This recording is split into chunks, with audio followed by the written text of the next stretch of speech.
Recording in progress. Sorry. My call.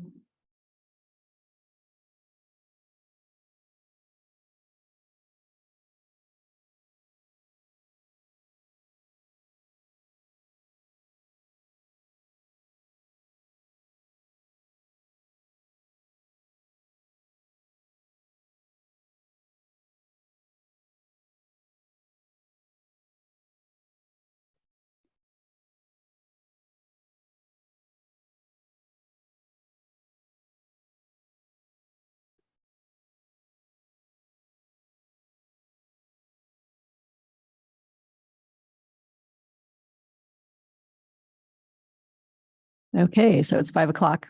Go ahead and open the meeting.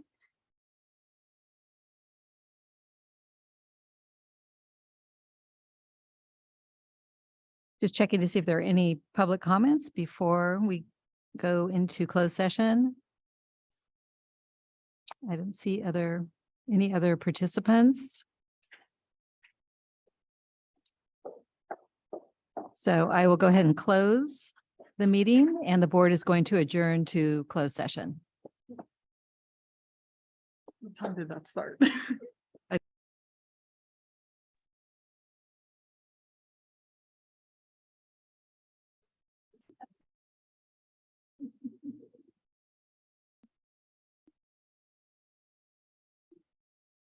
Welcome, everybody, to our board meeting tonight. Thank you for being here. It's nice to see a full audience. Wanted to start with just some notes about public comment. If you're in our audience, you'd like to make a public comment, we have cards on the table. If you are part of our Zoom audience, you would just raise your hand. There's a couple of different opportunities to speak to the board. We have a public comment section for items that are not on the agenda. And you can also make public comments at each of our itemized agenda times. So with that, roll call, please.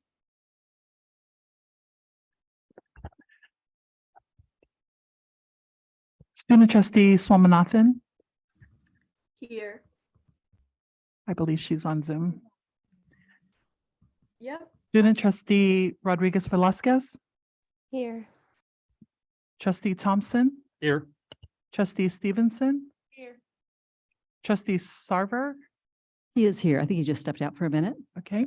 Vice President Ginn. Here. President Dubois. Here. A quorum is present. Thank you so much. We are now on item 5 of our agenda, approval of the agenda.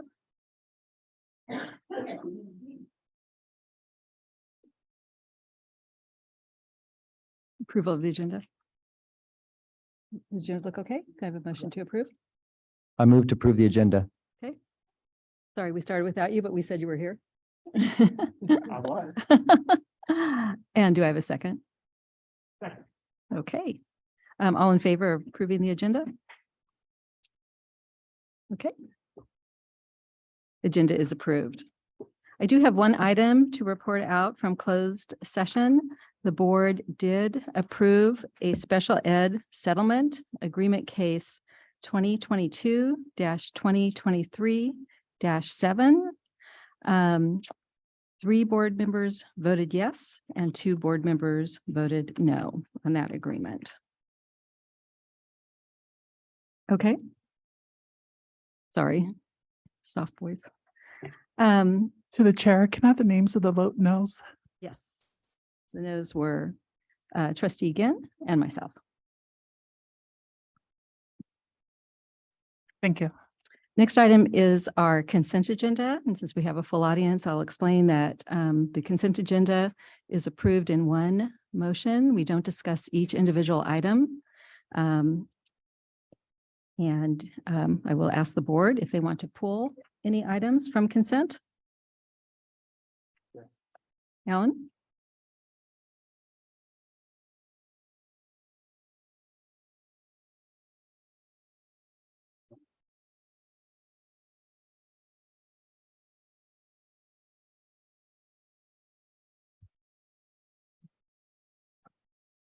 and I'd like to pull 7.6, the field trips, and 7.10, the Concordia MOU. 7.6 and 7.10. Any other items to be pulled? No? So can I have a motion to approve the consent agenda with the exception of 7.6 and 7.10? So moved. Thank you. In a second. Second. Thank you. Roll call, please. Student trustee Swaminathan, Yes. student trustee Rodriguez Velasquez, Yes. trustee Thompson, Yes. trustee Stevenson, trustee Sarver, Yes. vice president Ginn, Yes. president Dubois. Yes. Motion passed. Thank you. Ellen, you want to make public comment? All right, so let me start with 7.6, the approval of field trips. And once again, I was very much struck by the content of these field trips. And it ties to some things we've been talking about for a while. But the field trips that have been offered for approval are very much related and closely related to the sustainability work that our student-led sustainability committee has been advocating across the district, and particularly in the arena That's good. of environmental literacy, which that group has been advocating, and there has really been a spreading grassroots effort among staff to bring much more environmental awareness into all of our classrooms. And I just think it's very exciting to see this as a reflection of not only the good academic work that's going on in our classrooms and the way that they extend out into the community, but in the way that the work of our sustainability committee is really beginning to have an impact on the way the district does business. So I'm particularly pleased to see these and particularly enthusiastic to approve them. So unless there are other comments from other board members, I would move approval of item 7.6. I'll second that. All in favor? Aye. Thank you for those nice comments about that item. Thank you. And the second one then, 7.10 is the MOU with Concordia University. And to my understanding, this has been an ongoing relationship for a number of years. And the board, I think, has been quite conversant with the partnership that we've had with the NDNU teacher education program for many years, and with the Stanford education program for many years. I, as a board member, was not particularly well aware of the further relationship with Concordia.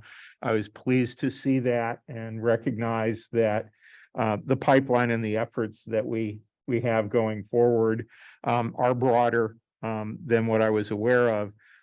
And I would definitely want to encourage that the board certainly gets a clear picture of all of the teacher preparation partners that we are working with, and the successful efforts we've got going on to continue not only bringing more urgently needed professionals into the field, but to particularly prepare future teachers to be really ready to be of great benefit to the Sequoia Union High School District.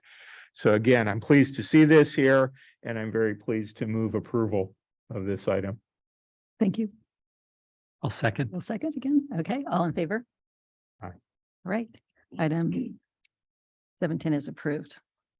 Okay, moving on to the fun parts. Item 8, special recognition. Good evening, everyone. Here's the part that we all anticipate of our opportunity to recognize the greatness within our district. I'd like to invite Principal Van Putten up to the podium. And this evening, we have the privilege to honor not only students, but also the advisors who play a very important role in preparing our students for a career path. We speak a lot about college and career readiness, and we also speak a lot about our intent to provide students with real life work experiences.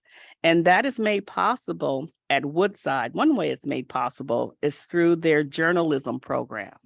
And so that we know the importance of the journalism program is for students to be able to examine truth, to tell stories to their peers and their communities, and to represent and lift concerns that also impact their peers and communities for the betterment of everyone. They have an opportunity to sharpen and refine their writing skills, their listening skills, and the ways in which they communicate so that all students understand important events. Also, where they have spaces to advocate for student services and also for school improvement. And most importantly, it gives them a space to highlight the great things that are happening in the school community and the outside community as well.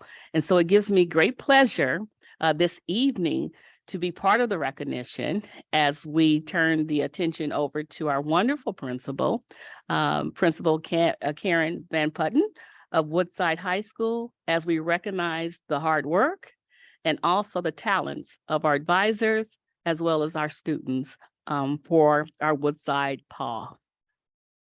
Thank you, Dr. Williams, and good evening, trustees. Can I invite all of our students from Woodside TV Live as well as our paw print to step forward? And Dr. Williams, where would you like them to stand? Behind me? They In can front?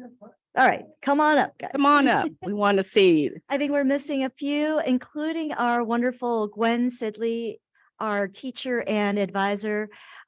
She could not make it tonight. However, she is really, really proud and honored that her very own students are being recognized. Two very important programs called the Paw Print, which is our digital journalism, our newspaper that is not in paper format, but we are thinking about reviving the print. Actually, she and I are talking behind the scenes. So I'll stay on script. Woodside High School would like to recognize teacher Gwen Sidley for her vision and leadership in our digital journalism and digital filmmaking programs and our student leaders in these programs, the Paw Print and Woodside TV Live. Here tonight is one of our co-editors in chief, Winnie Einhorn. Winnie can give a wave. Sibeli Pfeiffer is not able to join us tonight. And then we have our online editor, Samara Carrillo, as well as our managing editor who is not available tonight, Conrad Burke. So please give them a big round of applause.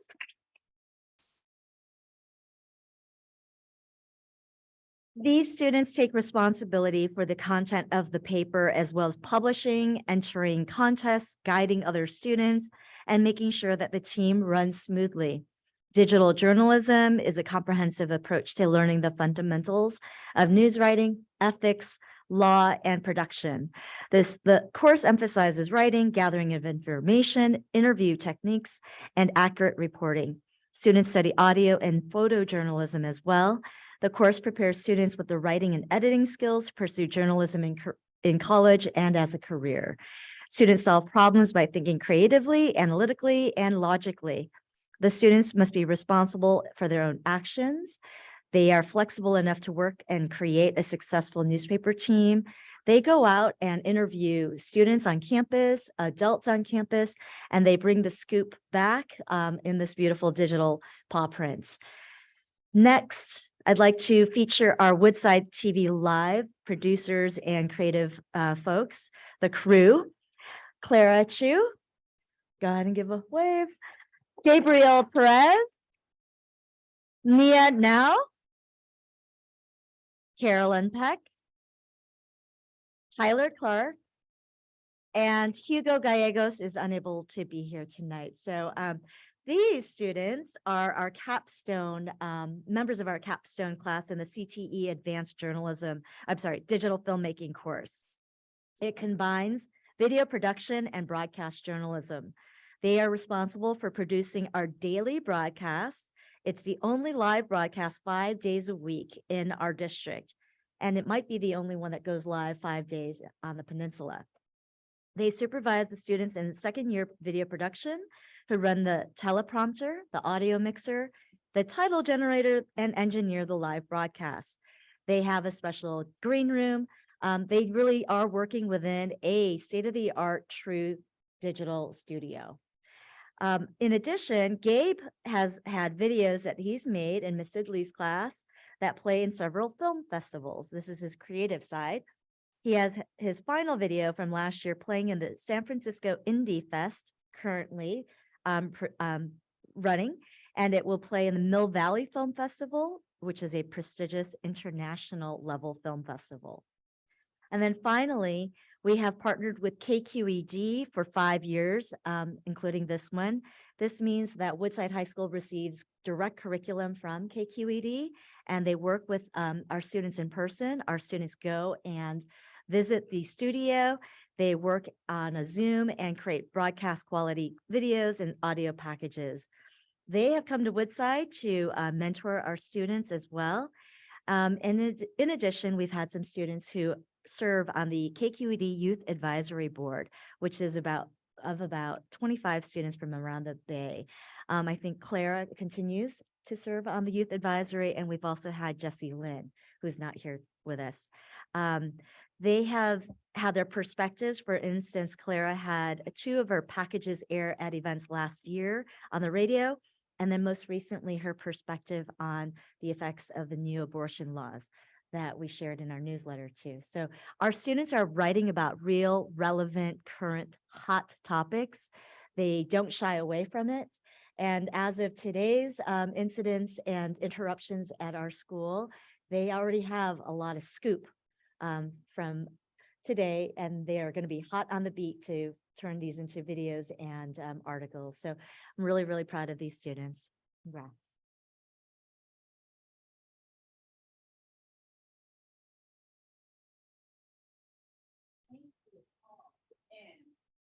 It is our pleasure to present each of you a certificate of recognition. The Sequoia Union High School District Board of Trustees proudly recognizes one of you for your excellent hard work and contributions as student leaders at Woodside High School and the Sequoia Union High School District. Congratulations to each and every one of you. You are definitely a model of excellence, and we wish you the very best. Thank you.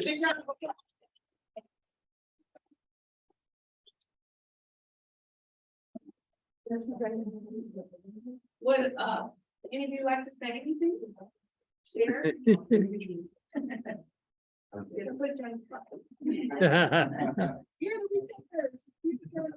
Guys, really quick, quick photo on 3. Ready, 1, 2, 3. Perfect. Thank you once again, everybody.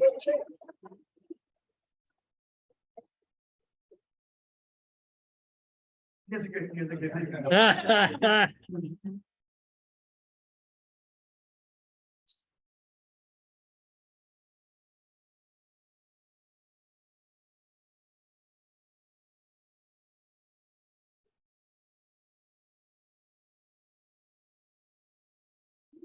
Thank you all for coming.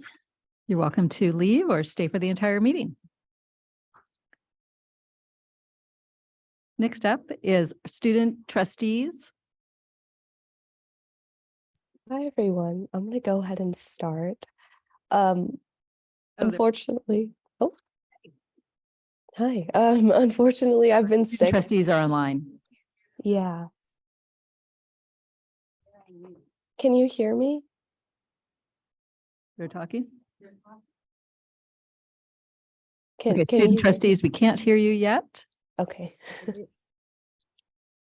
You need to raise the volume of your mics and also speak very close to the mic and use a loud voice.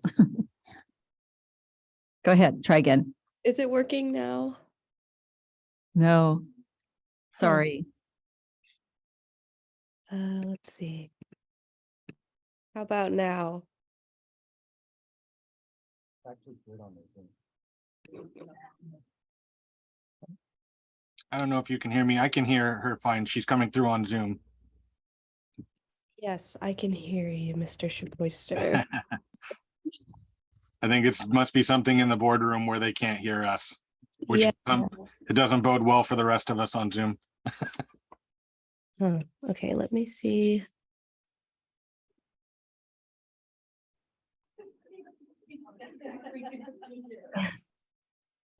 Okay, go ahead. There's enough of us that can hear you and maybe Okay, somebody can repeat back what they say. is it working now? So go ahead. Okay, well, I'll just start off with, I'm on Zoom today, because I've been sick for the past couple of days, so sorry for the trouble here. I will just report quickly and let Avantika take over, but yesterday we had our first SAC meeting. We had about 22 of our lovely students from all of our sites join us, and we got to know one another by stating our favorite kitchen utensils. Mine was a pair of tongs. This first meeting was held over Zoom, but we hope to have more in person as we transition back to normal. Dr. Williams, of course, made her own introduction, and we got to know our new SAC alongside Avantika and I. We let them take the reins a little bit and start off conversation lightly. Eventually, we hope to have some more administrative involvement so that our members are connected and recognized at their individual school sites. This year, we will also work to add some structure to the SAC agenda and prompt our members to generate as many solutions as possible. We're so excited to get started, and I will pass the rest of the details on to Avantika. Thank you.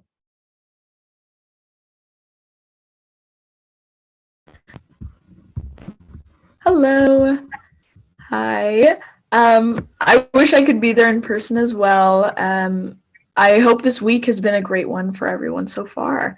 As Sam mentioned, the SAC started yesterday, which was very exciting, and we really hit the ground running and got valuable student input. So students started off by mentioning that this year seems to have been both calmer and yet spirited start to the year. And they felt as though student leaders have really helped students engage with the school environment through all kinds of activities and fun spirit days, and just being welcoming and creating a good environment. Yeah, and a topic we discussed this week with the SAC was how to disseminate information to students uniformly in a way that they'll see it and actually internalize any of that information. So some students mentioned that they had, for example, received conflicting information about the PSAT and its importance, and they weren't sure whether they were meant to study or practice for it or what purpose it would serve in the long run. And they were getting different information from their peers and teachers. And this led us into a discussion about mediums for giving announcements that students will actually see and listen to. And some students said that the mass emails were very helpful, and most said that announcements over the intercom were disruptive and typically hard to hear. So we discussed that teachers might be able to give announcements during the beginning of flex time. That way, class time isn't taken away into giving announcements about what's going on with the school, and teachers don't have to give announcements to multiple classes in a day. And students mentioned that they're more likely to listen to announcements when they hear them in person and from their teachers. So that was what they said, and I think that was very insightful as to what students are experiencing. So yeah, just very exciting. It's been a great experience so far, and we're excited to see what we can do this year with the SAC. Thank you. Thank you very much for your comments.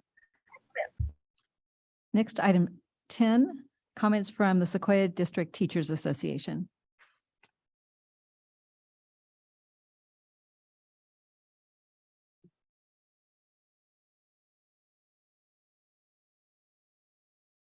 All right. Hello, good evening. as Principal Van Patten alluded to, one of the things I wanted to speak to was the secure campus today at Woodside. Our reps reported to me that they felt it was handled very well. They were glad it was taken seriously by the sheriff's department, but also that the threat was cleared expeditiously. And that while they felt that students were kept calm and that everyone did as good a job as possible in a trying situation, it layers bare the need that we have on campus for a fast internal communication system, some way to get an urgent information out to every person on campus in some way. And they asked that I share that with the board. We are also facing this week the end of the first quarter. We are roughly 25% of the way through the year. Some teachers and counselors and definitely school psychologists that you talk to will feel that they feel more like they've done more than a quarter of the year's work so far. They're a little overwhelmed that there's still 3/4 of the year to go. But students have hit their stride and, are learning what is required, learning how to do their jobs as students. And for those who haven't figured it out, they'll get that reminder when their report cards go home that they can learn that.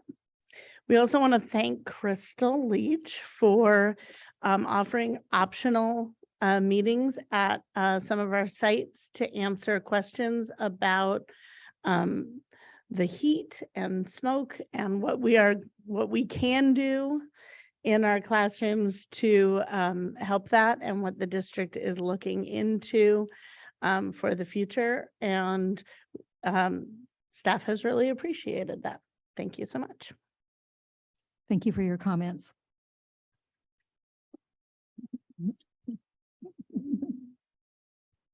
Next up, comments from the American Federation of State, County, and Municipal Employees. Hello, can you guys hear me? We can. Awesome. In a crazy turn of events, Edith is in person and I am now the one on Zoom. So I apologize for that one. But I wanted to start just by giving the board praise on the recent hirings that have been going on in the district, especially in the district office. We would like to praise Dr. Williams, Todd Beal, and Freedom Siam specifically this time around. We just are in a really, really good place with the union working together with the HR department. I've been with the union for 8 years now, and this is by far the best time that we've had working with the district in all the years that I've been through many different aspects of the union. Our committees that we've formed in the last year or two have really, we've laid down a lot of groundwork in the past, and we're now starting to see the rewards and the committees are coming to fruition.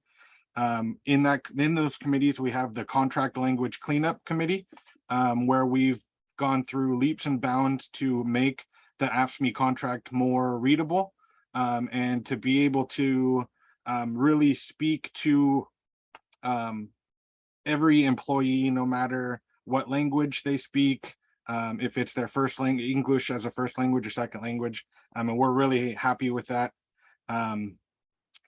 Freedom and Todd have been fantastic with that. We've all been almost on the same page for the entire time, and it's been very refreshing. The reclassification committee has started up, and we're now going through. We've made a process on how to move forward with reclassifications. This is not an AFSCME contract item, but it is something that AFSCME is involved with the district to help the district figure out a way to make reclassifications easier moving forward. And then the real big one is the Health and Benefits Committee, where this week open enrollment has started. I've still been working hand in hand with the committee to make sure that all the information that is needed for the retirees has been sent out. We're answering emails on a daily basis to give people more information. And then starting next week, we'll have open enrollment begin for all active employees. We've hit some bumps and some ruts in the road, but we're getting by. We're making it happen, and this open enrollment season is going to be very exciting once we finish it up. And we're looking forward to January and starting with our new SISC partners. And I think that's about all I've got for you guys today. Thank you so much for your comments. Thank you. Okay, now we're on item 11, public comment. Just a reminder that you have 3 minutes, and for items not on the agenda, the board is not able to comment. So I do have a card here. Oscar? And I think your last name No. is, pardon me? No. Noel, okay. I just wanted to speak today to address like the alarming rate of overdoses in the Bay Area. And I just wanted to urge the district to consider teaching the nurse and maybe even teachers on campus how to use Narcan, which is a drug that reverses overdoses for opiate. And yeah, that's it. I just wanted the district to really think about at least giving the nurse on campus, on every campus, Narcan, because I think it's really important, and just at some point someone's going to end up needing it, and I just hope the nurse is going to be able to use it. And that's it. That's it. Thank you very much for your comment.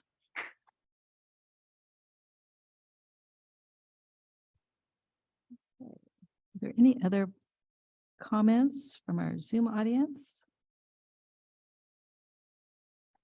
I don't see any. So that moves us to our information items.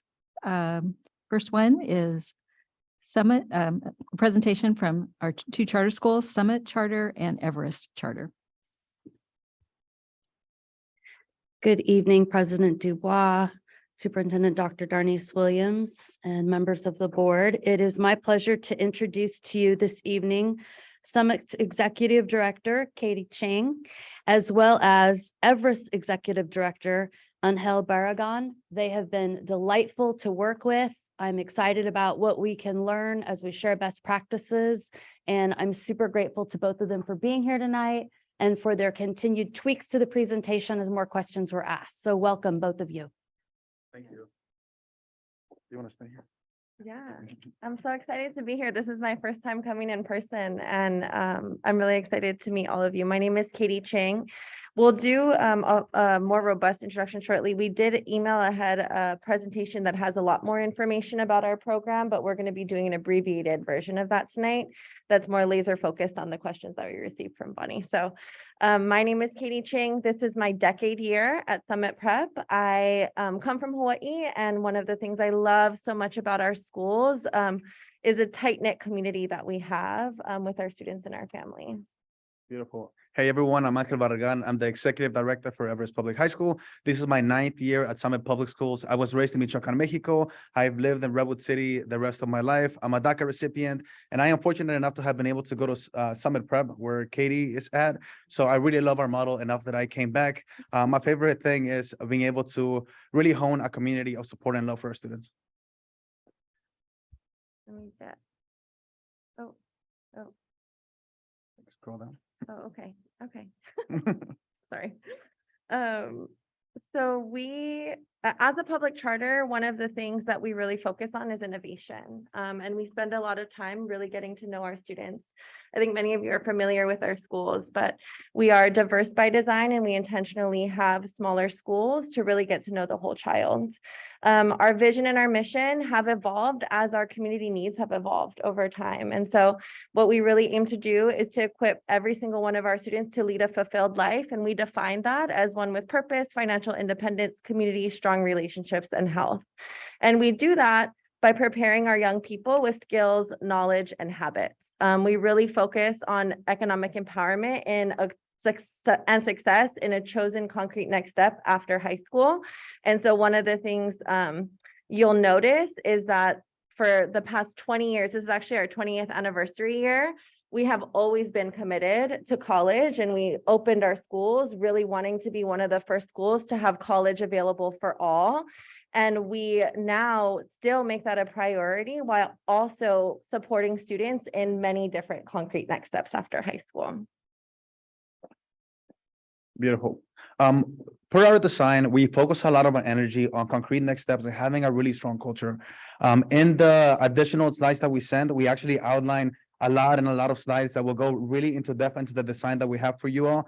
But today we're going to focus on some of the questions that we all sent out. But if you want to learn more, it's all on the extended slides that we sent out. I believe it's slides 4 through 19. That should be the additional resources. Oh, how do you? Beautiful. Something else that like we weren't able to add onto our slides, since it was a question that was asked afterwards, was about the response that we had to the pandemic and how we did throughout those years. We were uniquely positioned to do really well because of the model that we have already. Every single one of our students has a laptop already that they're able to take home. So it took only about a day of our school closures to be able to prepare our students, and we had some PD to prepare teachers. And then we were able to start with online schools right away. We focused a lot on the ability to support our students through skills, through the content, but also to focus on social emotional learning and focus some of our additional time that we have with them to support with their language learning, as well as learning some of the habits of success. Yeah, so I think many of you know a little bit about Summit Prep. We are the founding school of the network. We opened in the fall of 2003, and we serve students in grades 9 through 12. Summit Prep has about 400 students. And, oh, there's an error.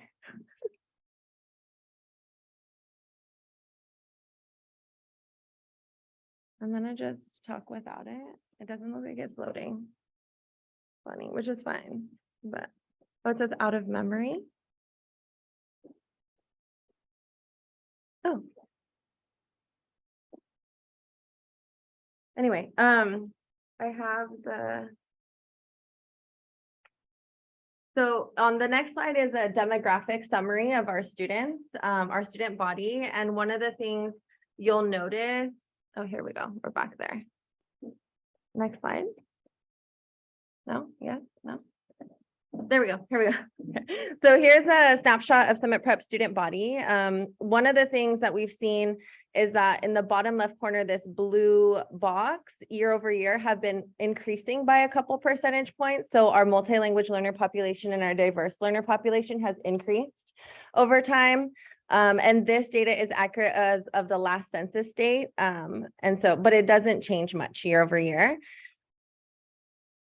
And the next slide will show you some enrollment information. So this is Summit Prep's enrollment data. We continue to have demand for our school. It is, we aim to have about 100 students per grade level. In the past 2 years, we've had over 235 applications for about 100 spots in our 9th grade class. This is a snapshot, and it does fluctuate. Our enrollment does fluctuate over the first 2 months of the school year as students sort of settle into school. And as we continue to have applications come in, we do run additional lotteries throughout the first semester. Just a quick question. Is it all lotteries from the beginning? Is it always just lottery, or is there any other Yeah, methodology?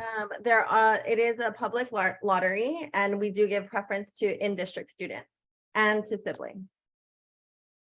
Beautiful. Everest data is a little bit different, but also pretty much the same. I think one of the things that's very special about Everest Public High School is that it's a hyper-local school. Most of the students that come to our school are from the community, so you will see that over 90% of the students at our school are out of Latina descent. We also have a very high number of students that are MLL or with IEPs or that qualify for free or reduced lunch. When we look at our enrollment, it looks a little bit different. It looks different than preps. The pandemic plus the effects of gentrification had a very strong impact on the Fair Oaks area. I think all of you know this. A lot of communities that enrolled ended up moving out of the area. We're starting to see the pattern of students coming back into our schools. And we ended up actually changing the model, the staffing model for to meet our students. So instead of reaching to have 100 students the way that Summit Prep does, we actually only have 70 students per grade level, and we have less staff members at our school, since that is what our students need, and that is what's best for our students right now. Yeah, one of the questions that we were asked was how we keep in touch with our alumni. So the next couple slides are some statistics about our alumni. One of the things that we do to keep in touch with them is we have a college readiness team in our central office that really takes a look at the clearinghouse data and tracks the enrollment and persistence of our alumni in college. Recently, we published a white paper that more broadly investigated how our students were identifying living fulfilled lives. And really that's part of our effort to open up success is not just enrollment and persistence in college, but success in whatever concrete next step they're choosing for after graduation.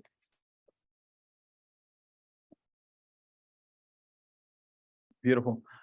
I think y'all heard us talk about how important culture and community is. These are some of the priorities that Summit Prep and Everest has in the next slide. I think y'all can go and look through them later. We could talk about this forever, but essentially we have a lot of students from Latina descent, a lot of students from historically marginalized communities that come into our schools. So we do our best to make sure that we focus as a way to uplift and help them continue to do better and like evolve as a whole school. You will see a lot of stuff talk about community building, about involving the community around us, and about making sure that our students feel like they belong at our school. Along with all of the academic stuff that is really important to us, we want to make sure that every single student is seen and loved when they're in our schools, and they are able to really create an academic, an identity of success as they are with us for the 4 years.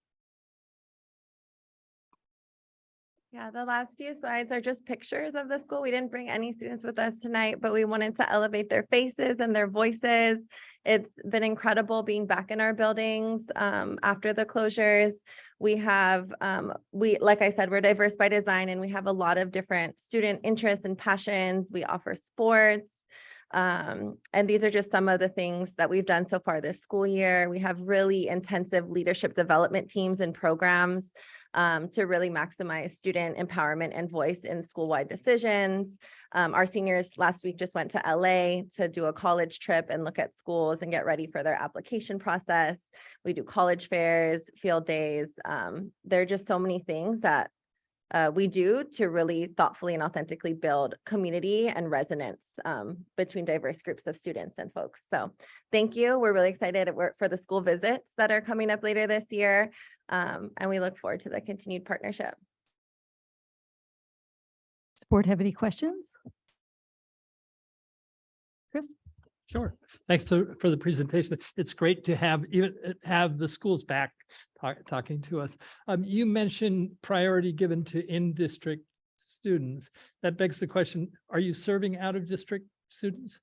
Occasionally, when we run through the wait list and we go through our whole entire wait list of, we call them intent to enrolls. There's not like an application process, it's an intent to enroll that we receive from families that are interested in coming to our school. And if there is space after we give priority to everybody in the district, there will occasionally be students that are admitted from outside of the district. But for the most part, all of our students are in district. Most of our students are in district. Can you give us a sense of what that is now? I don't have that number right in front of me, but I do know it's a very small number of students. Okay. I can send it in follow up. It raised the question because I think the district is then paying for out-of-district students when they come in. Just to be aware of that. In other words, local dollars paying for Right. students from other districts. Are you familiar with the panorama surveys? Yes, I am familiar. We don't implement them at our schools, but I am familiar with them. Do you do anything like that? I think it'd be interesting to see that data. There's some questions on there that I'd be curious how your students react to. Yeah, absolutely. Connections to teachers and things like that. I think it would be interesting as well. We can look into that as follow-up. We do pretty extensive student surveys every year. And yeah, that would be really interesting to look at. Great. Yeah. Thanks. Of course. Alan? I actually had a question about one of the slides that was in the original presentation and not in the follow-up one, which was the daily schedule that you laid out. And it looked like it went across all 4 grades, and it kind of showed the day, and there were kind of a couple of special activities on one day or another, or one grade level or another. But in general, it looked like the substantial block of the morning and the substantial block of every afternoon was labeled as project work. Yeah, project work is just class time. That's what we call class time. So that would be your core classes, which is language, history, science, math, English. And then every morning between 8:30 and 9:30 in the morning is when students are in mentor time with their mentees. And it really is, we call it self-directed learning blocks, where students are checking in at least once every 2 weeks with their mentor in a one-to-one check-in, and then otherwise doing self-directed learning, which includes goal setting, work time, and reflection. I guess to me, it was a little bit to kind of jump over intuitively to get from a large block labeled project work to this is your academic class load laid out Yeah, by course name and things like that. So yeah. We do project-based learning, and so the students refer to it as just project time, but it is class time in the traditional sense. Mhm. Rich. First, I really like that you show the college persistence data, and I'm curious how you get it. That college readiness team does a lot of active work to stay in touch with our alumni. One of the things that they do to pick up their diploma every year when they leave us is a survey with their like personal email address and phone number and ways for us to follow up and be in touch. We also, as a small school, have these meaningful connections and relationships where they're coming back and visiting us often. And it's pretty easy for us to get into contact with them. And then of course we do use like public data sources to as much as we're able to follow up with them. I thought that was just very nice to know, and that you track it is great. And then I think I heard you say that something like you've refined your approach, or your approach has evolved, or Yeah. and maybe you can talk about how it's evolved and how you decided to evolve it. Yeah, so we really take serious our commitment to continuous improvement. And to us, what that looks like is staying in contact with alumni, talking to our teachers and to our faculties and anybody who we partner with and work with, and then doing plan, do, study, act, PDSA cycles, where we're taking in information and we're figuring out how to be most responsive to our community. So I mentioned that we did a white paper recently where we sort of followed up with our alumni and got their input and feedback. One of the things that they shared is that they wish they would have had more support with being financially stable and economic empowerment after high school, and what it means to serve students like the communities that Angel and I are from, where there isn't a lot of generational wealth, and how can we prepare our alumni to be more, to build their generational wealth. And so one of the ways we respond to that is really opening up, instead of just being college for all, opening that up to the language of concrete next step, and doing work with our students in what we call, I think you all might be familiar with the intercession program. Now we call it the expeditions program. It's very similar, but 7 weeks throughout the year where core classes pause, the project time classes pause, and students are going into the community doing internships. They're working with community-based organizations. They're building their resume. There is coursework available to them in the traditional sense of electives. So if they're really interested in journalism or media design or outdoor education or working with youth, there are all these different opportunities for them to get exposure to figure out what they want to do after high school. So that's one way that our program has evolved with the research that we're getting back from our alumni and from our communities. Can I add something real quick? Yeah. I used to run the expeditions team, so I used to work a lot with the CNS team, with the Concrete Next Steps team. And I also, since I was a student at Summit, I remember what it was like to be constantly told you got to go to college all the time.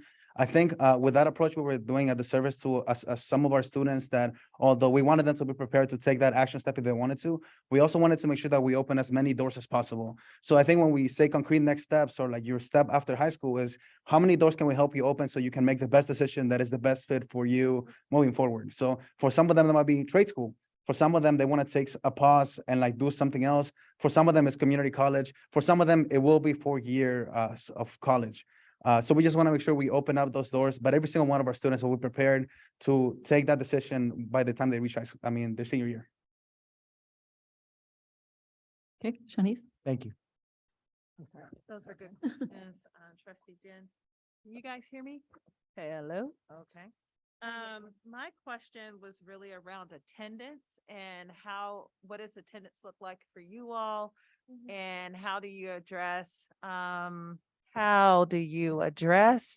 attendance at your school, and what does that look like? What does your process look like? Yeah, I don't have the attendance data in front of me right now, but generally speaking, we think a lot about multi-tiered systems of support, and what it looks like to have the universal support such as robocalls and, when a student is late to school and just making sure parents are notified of that. To level 2 supports, which might be the mentor playing an active role. Like Angel was mentioning, we focus a lot on sense of belonging in school and trying to do some root cause analysis in partnership with families to figure out how do we get students to feel like they belong in our school buildings. And if there are barriers for them to do that, then how do we help them address those barriers? And it takes a lot of relationship building. And so some of the tier 3 interventions that we might do for attendance include family meetings. Our teachers meet every week after school on Wednesdays at 3:30 for grade level team time, where all the teachers of the same grade come together and discuss students that they might be bubbling up as concerns or that might need a little bit of extra support. And we use that time to hold family meetings with students who might be really struggling with attendance. And so when we piece it apart, there are so many different reasons why students might struggle with attendance, but we try to just get to know and have personalized intervention. So what is your attendance rate there? I don't know the average off the top of my head. Summit Prep's average daily attendance is fluctuating between 92 and 96%. Yeah. Is that it, Shanice? Yeah, I was shaking my head because you know how I like the number. I like how many kids are missing 15 to 20% of school. We have to keep asking it that way. I'm a stickler for that. I have a couple of questions. Off the top of your head, you probably don't have the exact number. How many of your kids end up going to community college versus a 4-year? Just a guess. I don't have it off the top of my head. Just a guess. What would you say? Yeah, I don't think I have a clear idea either. We can definitely, Yeah, I'd love we have to it know logged that. probably somewhere and we can do it in follow-up. And then I might have misunderstood the college persistence or college enrollment. When I looked at the site, I may have misunderstood it based on your comment. I thought the slide showed like first year versus maybe 3rd year in college, right? Say that again. President Dubois, could you? The way I read it, and I may have misread it, for college and still enrolled, what year of college is that? Because the way you really tell, Started sophomore year. 12 months after high school graduation. well, because what you really want to see is like the 3rd year of college, right? Not the 1st year. I did read it correctly. Yeah, so that would be another thing I would be interested in. And I am excited to visit your schools again, and I apologize, that we have not been there. COVID threw us off, and I think we're all excited to visit. We'd also love invitations. We can't always attend everything, but we'd love to see some of the things that you're doing, because we get a lot of questions as board members about your program. Yeah, we actually have a dean's assistant, one of the students who is going to be working on creating more flyers and sending them all to you. I know that y'all probably can't attend multicultural night or things like that, but at least you'll have more information about some of the things going on at the school. And then my last question, and this is a concern I've had in the past, and I also have it with one of our schools, excessive screen time because of your model. I worry that can be, hard on kids because they're already on their devices so much. So do you guys struggle with that at all? I think it depends. I think we have a set number of students who they struggle with being on screens all the time. The majority of our students are fine. We can even keep them off their phone sometimes, so they want to be on screens a little more. But we are trying to find a way to make sure that we meet them at their needs, whether it's for like mental health issues that they want to be off screens, whether it's just like issues with like being able to work off screens for whenever they go into college and they don't have access to their computers and all that. But it's something that we're constantly thinking about, and students often give us feedback about, which is how do we support them if they can't be on screen all the time. Okay. And we do have I was just going to add that I think and this is why the visit will be so helpful. I think one of the misconceptions is that the students do all their learning on the computer. They don't. The computer is just a tool for their learning. So the skills that students are assessed on are like oral presentations, Socratic seminars. There's a lot of group worthy tasks and collaborative work. The platform houses our online curriculums, but absolutely not. When you walk through our classrooms, it's not that they're always sitting on their screens. It's a tool. Okay, that's good to know. Yeah. And then we do have a community comment. Oh, I'll go to you in a minute, Abby. I'm gonna go back to Shawnee's. I guess my question for you is, you guys have been around for a long time. One of the things I'm always talking about as a resident of East Palo Alto that has more schools than we have land. And so I'm always asking the question, is this just my, I can't always say the word skeptical. How do I say that? Healthy skepticism. Thank you. Healthy skepticism. Thank you. I always have issues with saying that word. But you know, I always ask the question, like, what was your vision when you first started, and are you still living up to the promise? Alumni. Yeah. Well, I think I mentioned earlier that I'm a DACA recipient. I came here when I was 10 years old. I lived in a very impoverished area in Mexico, no English, all of that stuff. And like my success now, I'm a 30-year-old principal, right? My success comes directly from the opportunities that were opened because of the model that we have at the school. I think I tried to go to one of our comprehensive high schools, and it wasn't a good fit for me there. I was getting lost in the group of students. I was going to Melo Atherton. I was close to being gang affiliated. It was a real messy place for me. And the moment that I found a place where I was seen and people were looking at me and hearing me and encouraging me, it changed everything for me. Now, when I got a chance to go back as a teacher and have my own mentor group, I got a chance to see that success for a lot of my students who also came from other schools where they were getting lost, where they weren't getting attention, where they were not being seen. A lot of students that were on their way to potentially drop out and ended up graduating high school. Now they're like graduating, 22-year-old, messaging me. Some of them are having kids. It's like crazy. Like these things are going so fast. And now I got a chance to come back as an administrator here into the community that I grew up in. I'm coming back home. One of the most exciting things that I've been able to accomplish, and hopefully being able to create that same pattern that happened for me, for my mentor group, and now for the current students that I'm with. My community, the Fair Oaks area, needs a lot of love. And I think what we're able to do at some public schools, with being able to make sure that every single student is seen every single day by an adult that really cares about them, is what's going to help them be successful long term. So yes, I'm still living with this vision and pushing for a mission. Thank you so much. So we do have a community comment. Abby Corman is one of our teachers.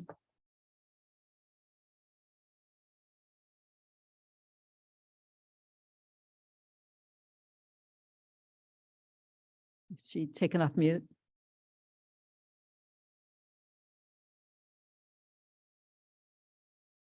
Abby?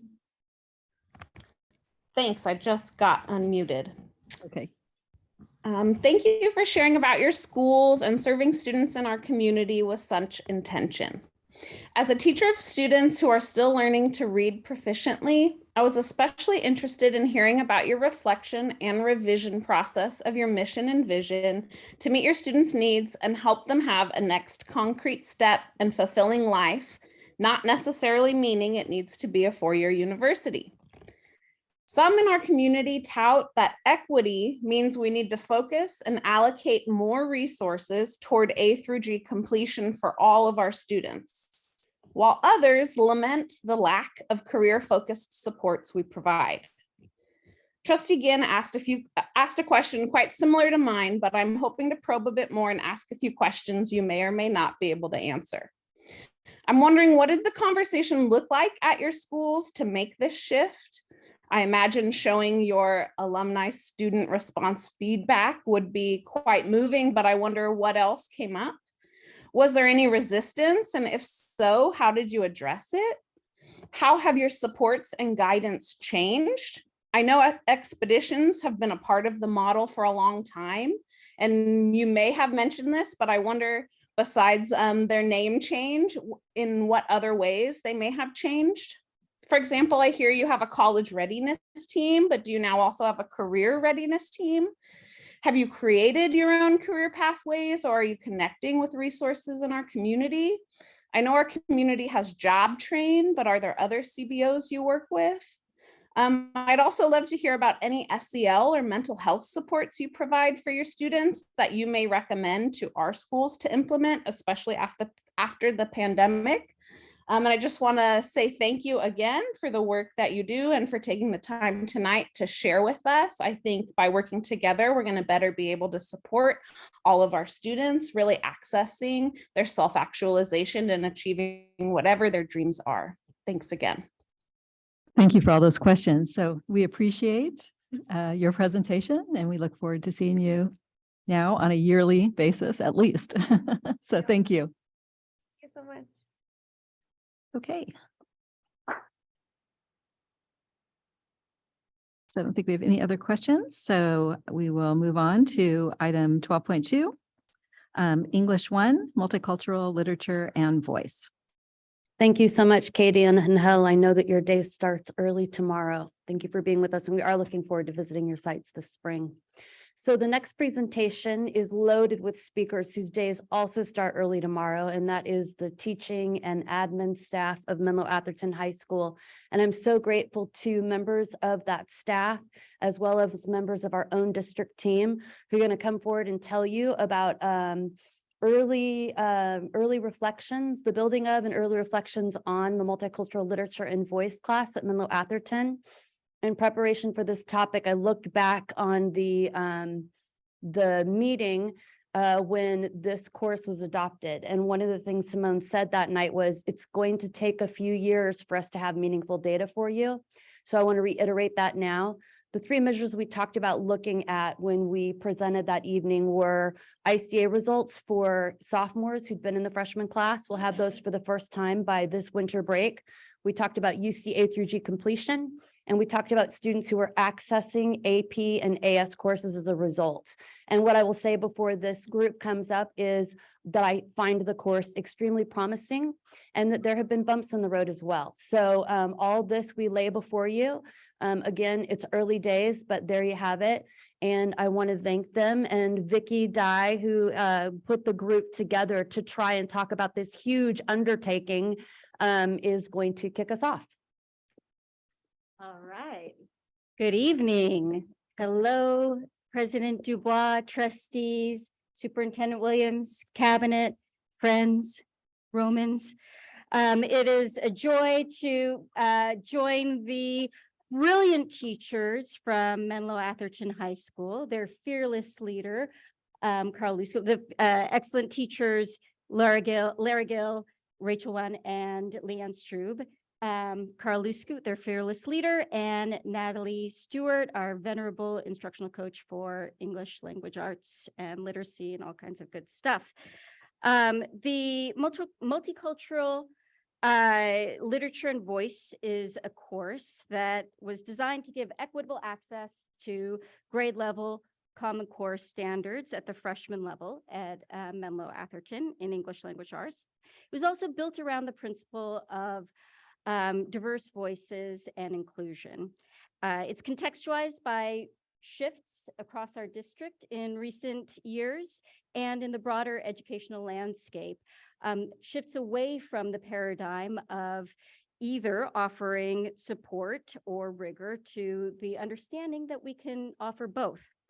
This is supported by the research base, which is confirmed over and over and over again that grouping students with varying skill levels doesn't hurt anyone, and tracking students does. So with that, we're going to provide a little window into the course after 1 year of it being taught. We'll review the process by which a bill becomes a law, a course becomes or proposal becomes a course. And we'll talk about the goals of this class, and we'll talk about the content of the design of it.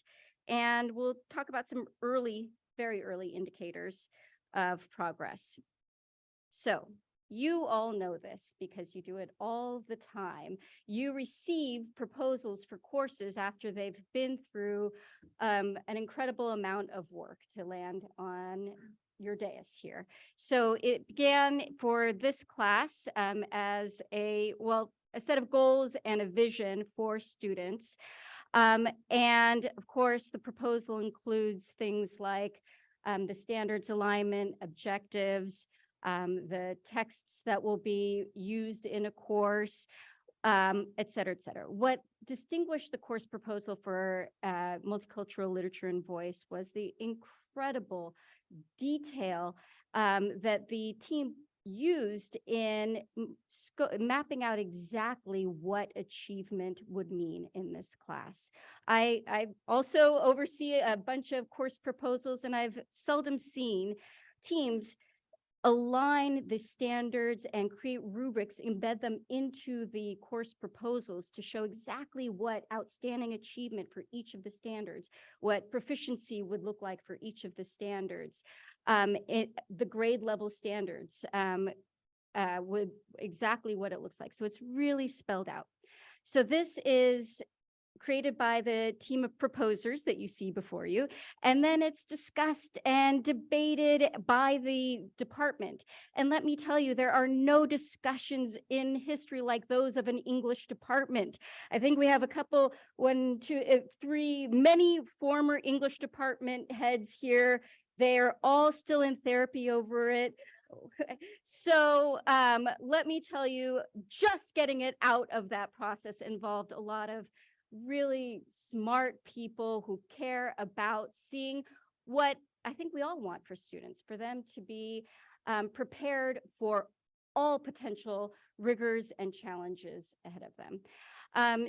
Then, once it makes it out of that gauntlet, it goes to the subject area council, which is made up of department chairs from all of the schools in the district, and they pour over the course proposal. And then once it leaves that committee, it goes to the instructional vice principals and the principals, and then to the cabinet, and then before you. So this course was approved on January 27th, 2021. And we'll talk about why. Thank you, Vicki, and thank you, trustees, for having us here and inviting us to talk about the course. I think we're all excited and proud of the course that we offer at MA. To talk about goals real quick, we're going to present 4 goals here, which very much in line with the kind of 3 data points that Bonnie already pointed out. And the first 3 actually come, pulled out of the course proposal process. So in line with what Bonnie talked about, goal number 1 is prepare and encourage more students to feel confident enrolling in honors and AP courses in their 10th through 12th grade year. We want to increase enrollment in our honors and AP courses, and we want to increase the diversity of enrollment in our honors and AP courses. It's certainly one of our goals. Also want to point out that each of the 4 goals is closely tied to a board adopted LCAP goal. So we view this course as one means of working towards our LCAP goals. And so that's goal 1. Goal 2 is maintain high standards and build in consistent opportunities for students to attain mastery of targeted standards. And for this goal, I kind of tie this closely to that, the goal, the data point that we'll talk about a little bit later around having students achieve A through G. Right? We want more and more students earning C or higher, essentially attaining mastery of Common Core standards. If they're doing that, they're on path or on track to be A through G eligible. So one of the points we'll look at later is how many kids in an MCLV course are earning a C or higher, and how is that growing over time? Again, tied to LCAP goal 1. The third goal here, also taken out of the course proposal, directly is create a 9th grade class that would create a greater sense of belonging and engagement for all students. An important goal that we will talk about in a little bit more detail later this evening. And then finally, goal 4, while not stated on our course proposal, was very much a part of the conversation at the time with both staff and families, and was part of the documents that we rolled out to the community as we introduced the course, which was to create a healthy learning environment for all students, one that promotes a balanced approach to managing stress and a growth mindset for all students, again, tied to LCAP goal 3. So those are the 4 goals with which we are looking at the course, and which we want to continue to evaluate, refine, and improve the course with those things and with those goals in mind. With that said, I will, one of the questions that was posed was how will we evaluate the course over time?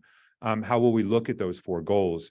And so here's several data points that we look at as we look at a number of initiatives and programs and instructional or otherwise at the school. Percentage of students earning C grades or higher and maintaining an A through G eligibility after their freshman year, enrollment in AS and AP classes, student performance on CAS or AP exams, measure engagement and belonging through attendance, referral, and suspension data, Panorama survey data, and California Healthy Kids survey data. One thing about this data, or the data points that we might look at, I think, as Bonnie's point was made a minute ago, as we look at this course, some of this data will take some time to bear fruit. We need to understand that as we look at data points today, we're looking at refining the course. Things like enrollment in AS and AP classes, CAS scores, all take a couple years to kind of see what happens. It's also important to kind of, I think, recognize that our students now, last year was the first year of the course, and we had students coming back from over a year of distance learning. And as we look at data points, whether positive or negative, just to understand that I'm not even sure we fully know how that experience has impacted the data of our schools and our student experience of our students. So just to keep that in mind as we look at things, and to keep in mind the long-term goals of the course.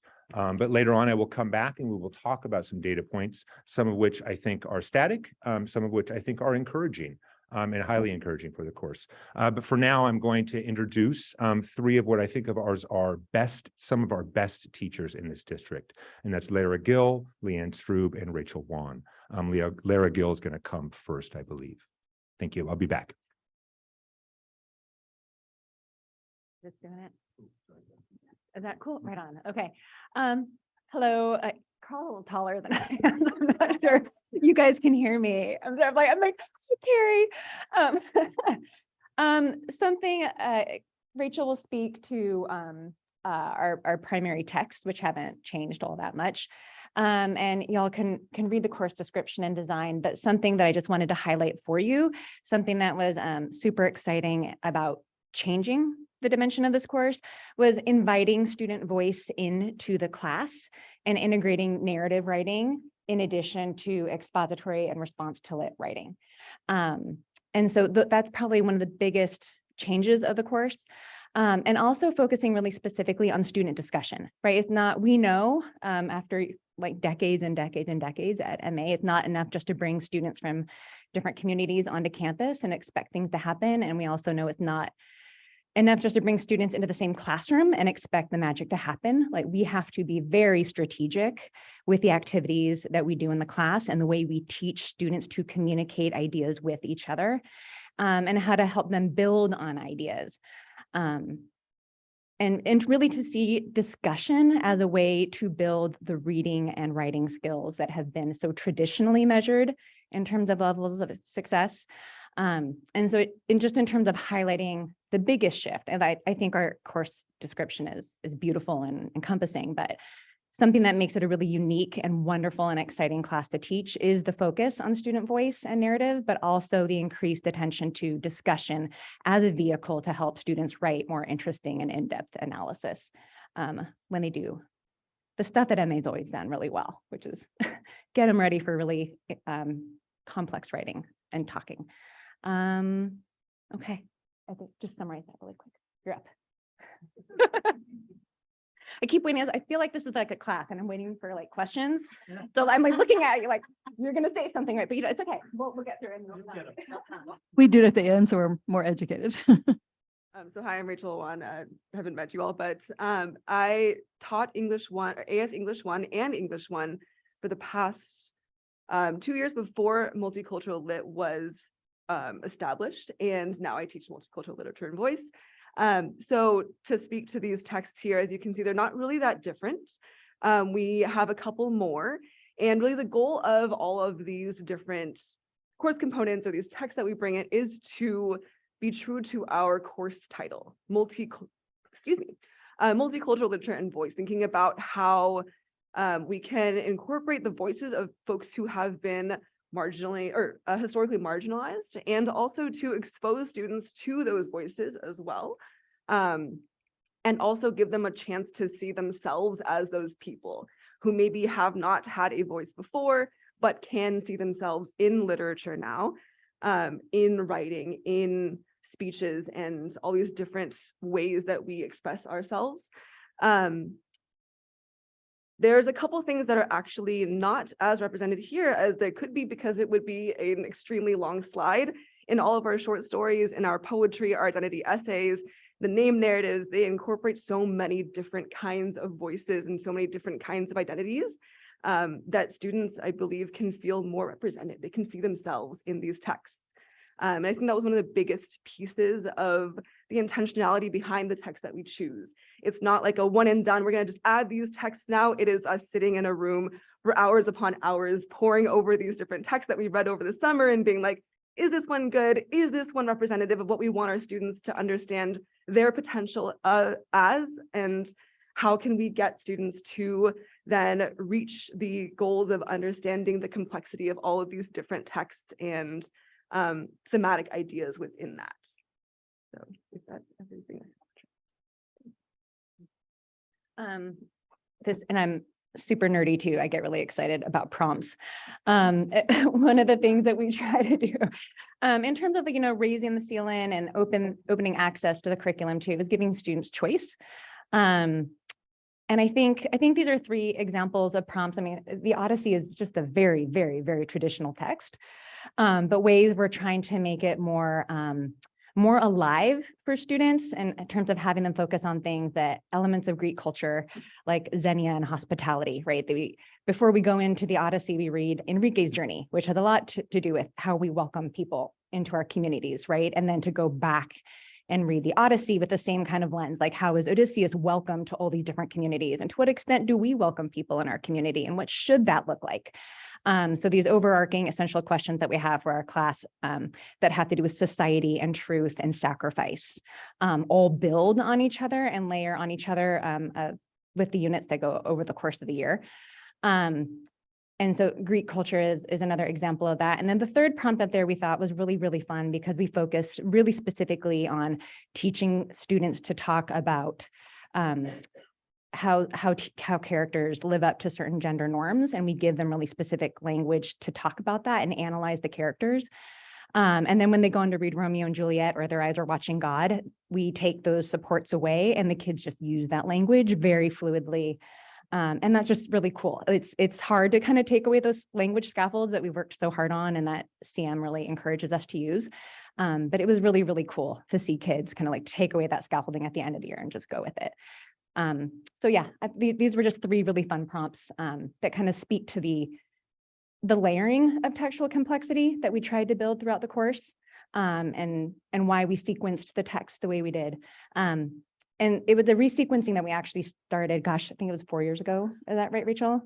Yeah, so I think when we initially started thinking about like, is this something we should do? Is this something that could happen? We started by taking a look at kind of like an inventory of the texts that were taught at both the CP level and the AS level. Which ones do we want to keep? How could we sequence them so that they would build, like I was just saying, on the textual complexity, like building that over the course of the year. And kids could see different thematic overlaps with the text. And so that was just fun to see that happen last year. So cool. Again, I keep waiting for questions. All right. Inside. Yeah.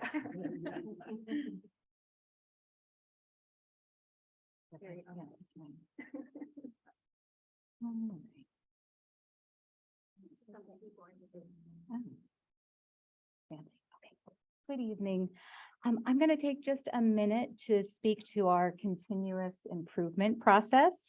One of the main purposes of our ELA professional development is to ensure that there's access to rigorous content for every single student. And the multicultural literature and voice team receives targeted professional development and support every year.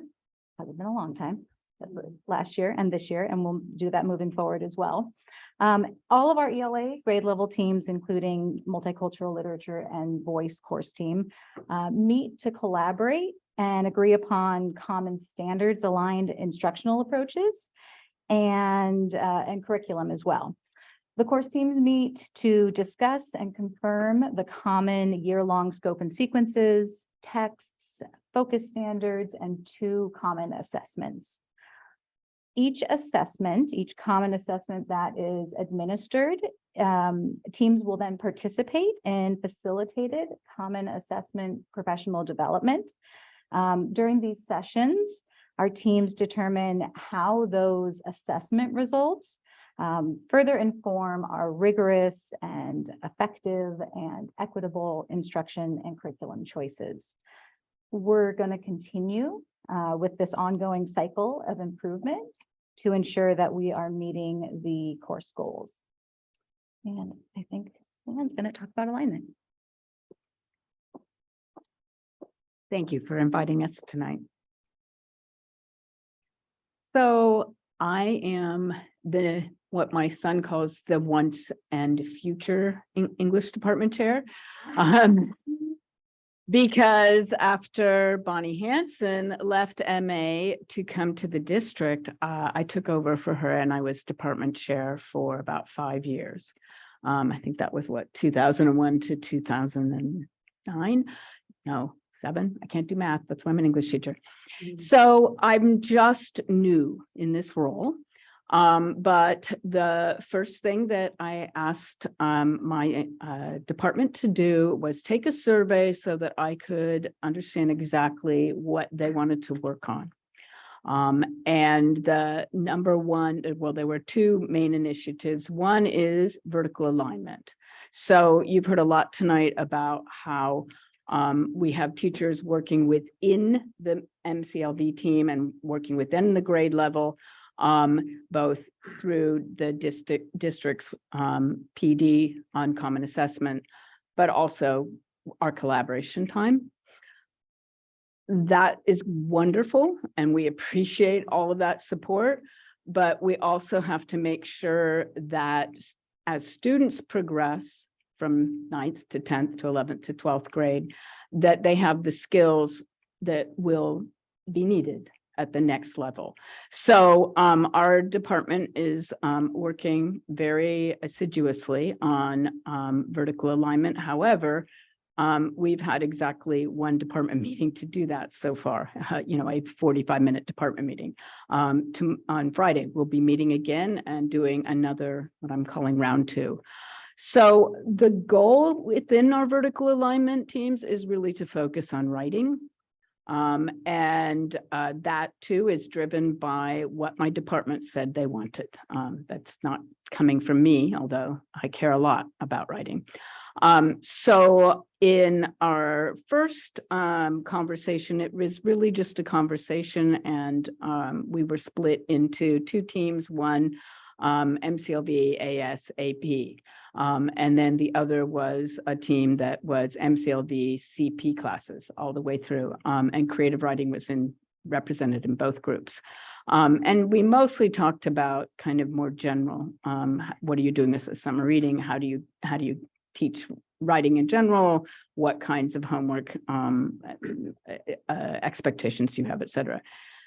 What we're going to do on Friday is actually split into a 9th, 10th grit team and a 11, 12 team.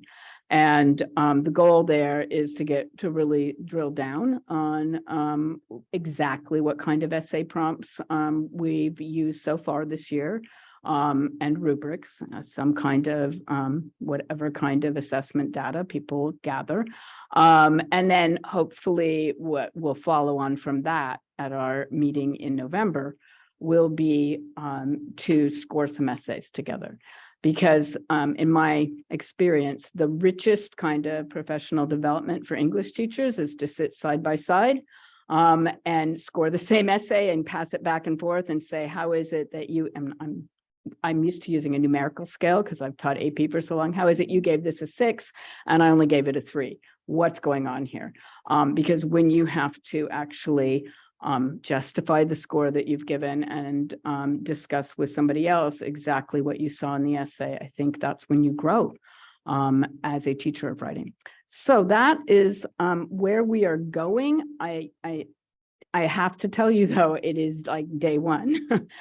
We have barely begun. I think it's really important. And I think it's already we've had conversations both within the team and then one-on-one between MCLV, and this year I happen to be teaching AS English 2. And so with the AS English 2 team, so that we can ease that transition. I do think that some students have been a little bit shocked by the movement from MCLV to the AS class. So I do want to support them in that. Sorry. Oh, I apologize. I'm facing you guys instead of the microphone, and I'm also very short. So what we have found anecdotally within our we have 9 sections of AS English 2 is that some students kind of felt a bit of shock with the level of both the kind of work they were expected to do and the amount of work and the level our expectations. And so we need to figure out, how to calibrate that transition between MCLV and AS English 2. Does that make sense? Yeah, but I'm trying to figure out what this talks about. The level is. It's everything from accountability for having done reading and homework to I did not know this. So in a way, I feel like I owe my students an apology. Actually, I have apologized to them, but they had not written an argument essay last year. And their very first essay was argumentative. And tomorrow they're writing another argumentative essay. So they literally, even though I introduced it, they didn't have the skill set to write that kind of essay. That they didn't have that rhetorical mode down. Okay. Okay, well, I think you have a little window into the thought behind the choices that were made in the course's design and the content, and how there's going to be an ongoing process for improvement and alignment and calibration, as Leanne said. So we're going to talk quickly about early evidence. Before we talk about some indicators, we're going to sort of remind ourselves a little bit of the goals and some of the why. And we're going to jump back and forth between years, and I apologize in advance for the whiplash. I think that the message, though, isn't lost, and the overall idea of what we're going for here. So the this slide shows the sophomore composition of the of MA right now, in terms of race and ethnicity, and in terms of feeder districts. So this is overall, and it's this year, okay?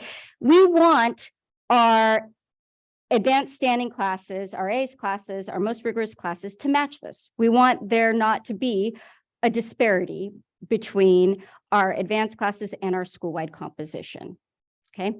And you're later going to ask, do we have the data to show what it is this year? And unfortunately, we don't have it presented. We have it, but it's not in the slideshow. So we will speak to that, and we'll speak to how it thus far isn't near reflecting our school-wide composition. But what I do want to do is take a moment to go back in time, and we're looking at the 1819 and 1920 school years, because that's the last pre-pandemic year that we have, good outcome data for students who've matriculated through these courses. And what we saw, this is sort of like where we started. So what we see is, of course, pretty significant overrepresentation of some groups and underrepresentation of other groups, specifically Latinx, African-American, Pacific Islander students, and students who come from Ravenswood City School District. What's more, what you see in the progression of students from AS1 to AS2 is that they're pretty similar. The composition of the courses is fossilized, speaking to the unlikelihood of mobility from a CP class, for example, into the AS class that existed before this switch. So, when we talk about student choice and choices for students, whether they are going to be able to select into a lesser, more rigorous class, what this makes us wonder is, prior to MCLV, was it really a choice for all students, or was it only a choice for certain students and certain families? So that is sort of a trip back. And now we're going to go back into the present with Carl talking about some indicators of how the class is going and the class contextualized in overall school-wide strategy. Okay. Okay, thank you. We'll look at various data points. And we'll go through the goals. So one goal, right? Increase enrollment in AP and honors classes and diversity in those classes. So the first slide really kind of represents, I think, what is kind of a static data point. There might be a very slight growth if you talk about percentage of sophomores taking AS English 2 this year versus percentage of sophomores taking AS English 2 last year, relatively the same. And so we see the same amount of opportunity being taken advantage of from students.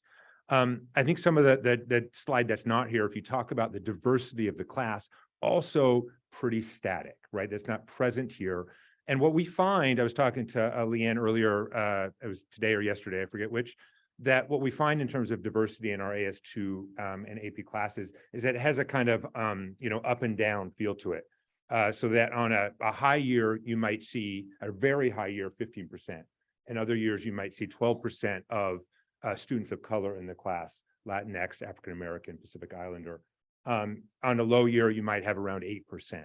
And so I think last year we were around 12%, and this year we might be around 9%. So again, though, but that goes year to year. So I call really the makeup of the class and the total enrollment in the class a relatively static data point. Again, one of the goals we want to work on over time, and absolutely a goal I know of our team and our school. But that's where we're at. I think the other point that we heard discussed is, hey, are kids dropping the class? And we heard that as a question. So, I did look into that as well. And again, I would call that really static. In fact, I would say almost negligible. If you look at last year, we had about 6 students drop from AS2. This year, the total number as of this point in the year is 11. One of those students was not an MA student last year. So for the point of this conversation about MCLV and preparation, you're talking about a difference of 4 students. And then if you take into account that in a year prior to the pandemic, you would have also had anywhere from 6 to 12 students drop in AS English 1 class, you're looking at roughly the same amount of numbers that try an AS class and the same amount of numbers that would drop from an AS class and move to a different level. So again, I call that a really static data point, and one we're avidly working on. And as we talk about vertical alignment and you talk about kind of connecting the dots between skills and expectation, you want to be able to say to students, hey, you've done it here, we know you can do it there, and we want to see you enroll in that course. And that's something we're working on. So related to goal 2, going to mastering of standards and just talking about number of students or percentage of students earning a C or higher, right? So whether you go to an AS class or a college prep class, this is one of our goals, right? It's not just to increase the diversity in our honors classes, but it's to get more and more students earning C's or higher. So as we open up more doors, and one of those doors being the eligibility to go to a UC or a Cal State University. In this data, again, you see slight improvement. I'll take it when you look at the total, where it says 82% of the students last year earned a C or higher in the spring of 2022. And again, we're comparing to the spring of 2019, kind of skipping the distance learning pandemic years. And so you see slight growth there. The exciting data point here is looking at the African-American students, where you do see a pretty large difference in 68% last spring earning a C or higher versus 45% in the spring of 2019. So that's an exciting data point for sure. Again, we hope that bears fruit over long term, right? That we see more and more students reaching the full A through G eligibility beyond the 9th grade year. If we talk about goal 3, And so now we get into data points that I want to point out, I recognize are reflective of an entire school culture and an ecosystem in the school. But I also believe that courses like Multicultural Lit and Voice are part of that ecosystem and contribute to that ecosystem. When we talk about belonging, we've heard a couple comments today, even from the principal of Everest, who commented on when I was seen, right, I was able to be more successful. And that is one of the goals in this course, as we talk about representing literature and developing student voice, having literature that represents their voice, and also building classrooms where students can see each other, listen to each other, and respond to each other. And you're talking about the entire school community is really important. So in that sense, I do look at Multicultural Lit and Voice as contributing to the overall ecosystem of the school. And so this is data that I'm very excited about. And it's just referral and suspension data. And again, I think it speaks to the ability for students to feel engaged in a classroom and to feel like they belong in the classroom. And again, there's multiple things that contribute to that. There's the consistent work around student engagement strategies we've been working on in a district. There's really deep work around restorative justice at our school that we're working on. There's a number of instructional programs. There's 3 or 4 years of community building that we've emphasized in our classrooms. All of those things contribute to this data. But in each of these years, we're looking at data through October 5th. And again, we did skip the distance learning year, as that would be a year where we have almost no referrals and suspensions. But just to look at the visual of the graph, I'm really proud of. And I just want to point out that the 22-23 year, that's this year, those are record numbers. We've never had a referrals or suspensions that low. You're looking at maybe 130 referrals, 60 of which are non-ed code, and 12 suspensions. And every time I come up here, you're going to hear me comment on those numbers if that continues, and comment on what's contributing to that, because I'm really proud of those numbers, as I think our schools should be. And to continue to talk about Panorama Survey is another data or method with which our district uses to measure school belonging. I've also said, I believe at a board meeting before, that Panorama data is really frustrating because it's really hard to move one way or the other.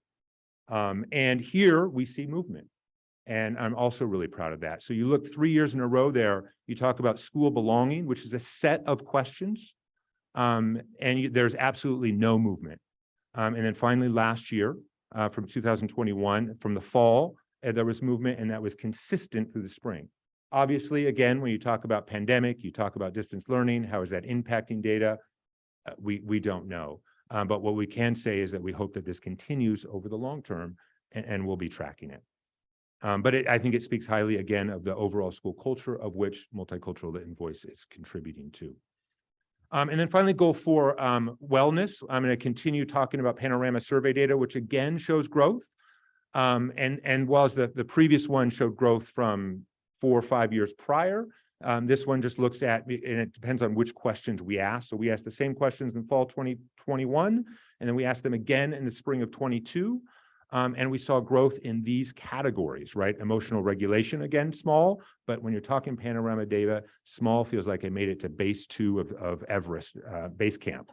It's a long ways, and I got a long ways to go, but it feels good. Self-efficacy grew, and again, 9th graders scored higher than our school average. Social awareness remained static. Supportive relationships, again, 9th graders were grew more than 10th through 12th. And again, cultural awareness and action also saw more growth in 9th graders. Again, I think that's positive data. And then finally, what I wanted to point out was, given that, again, lots of conversations at the time around AS1 did resolve around stress.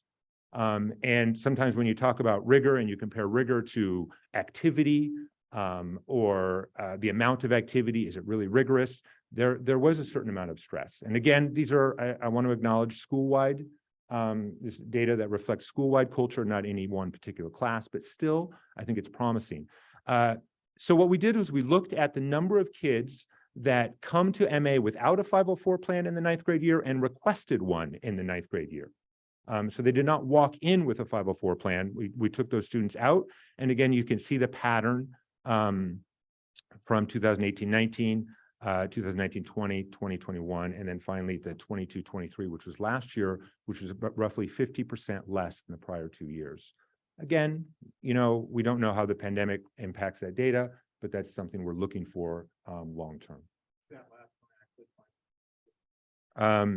Yes, thank you. Sorry. All right. Again, positive data, and I think if we look at all of the data here, we have some things that we have to work on, which we're acknowledging, and I think we're actively working on. We also have some things that I think are positive indicators that we're excited about, but realize that we need to see growth over time. And I'm going to return it back to Ms. Larragill. I'm just going to make a comment. We have some people with their hands up. I just want you to know that I see your hands up. There'll be time for public comment after the board asks questions. So thank you for your patience. And we were really interested in students' experience with the class. And so we all surveyed them twice throughout the year, once first semester, once second semester. And then second semester, we had given the same survey, but then realized we wanted them all to go into the same data together. And so that's one of the reasons we only have 165 surveys. Those were the ones that were kind of combined after we realized we had accidentally copied them instead of put them together. And we asked students a ton of questions. They self-identified ethnicity, they self-identified what middle school they came from. And we wanted to know, how do you feel in this class? How do you feel? Was the amount of homework appropriate? Did you get the attention from your teacher that you needed to get? Were you able to meet new people? And I know it sounds really cheesy, but we really wanted them to like make new friends, especially coming out of the pandemic, where some of them hadn't seen friends in a year and a half. So we were really curious about that. And these were some data points that we thought were really convincing.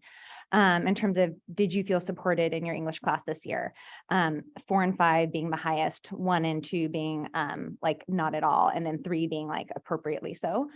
And I think another data point with this particular survey was that we gave it to students at the end, like once they had finished their in-class essay for their final, we said, we'd love for you to take the survey. So unfortunately, not as many kids took it as we wanted to, but about 70% of the students who did identified themselves being from Hillview or La Entrada. So that the data is a little bit skewed on the Menlo Park side of our student body. We were really happy to see that folks felt like they were able to develop relationships with new people, and that happened, that was fostered in our class. And that 62% felt like they really did improve their writing at that 4 and 5 level. And we were also really happy that they felt like the homework was appropriate. 70% said it was like just right. And that it was fairly balanced on either side too.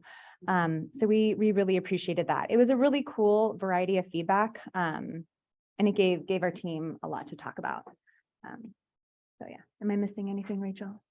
No, cool. And we're going to continue surveying. It's just, I feel like that's the only way we can get at how students are feeling, is asking them and then not looking at it until after we grade. So. Oh, and in closing, nice, we'll get to the question. We did feel collectively like the data is reporting that we're going in the right direction in terms of belonging, connectedness, and the purposefulness of homework. That was something that was really intentional for us. And we're really looking forward to increasing participation in preparation and representation in AS English 2 classes through vertical alignment. One of the things that we had talked about with the ASTU teachers was doing more on-demand writing assignments. So tomorrow, our team is giving an on-demand writing assignment to our ninth grade students. And whereas last year, students were completely anxious with the idea of writing, we really had to focus on process writing because there was so much anxiety around that process. And we did a lot of revisions. And so in terms of like planning for that vertical alignment, that's one direction we're going. So but I'm sure you guys will have questions with that. Is that it? Cool. All right. Okay. Cool. Thank you so much. Do you guys want to do the public comments first or your questions first? What do I want to do? Let's do public because they've had their hands up for so long. And just for a comment to the public. Comments are probably better than questions. The staff may not be able to answer your question. If you have we just don't have time for it. If you have a question, you can circle back with any of us or any staff member. Anyway, we want to hear from you. So Abby Corman, you had your hand up first, as far as I remember. Go ahead.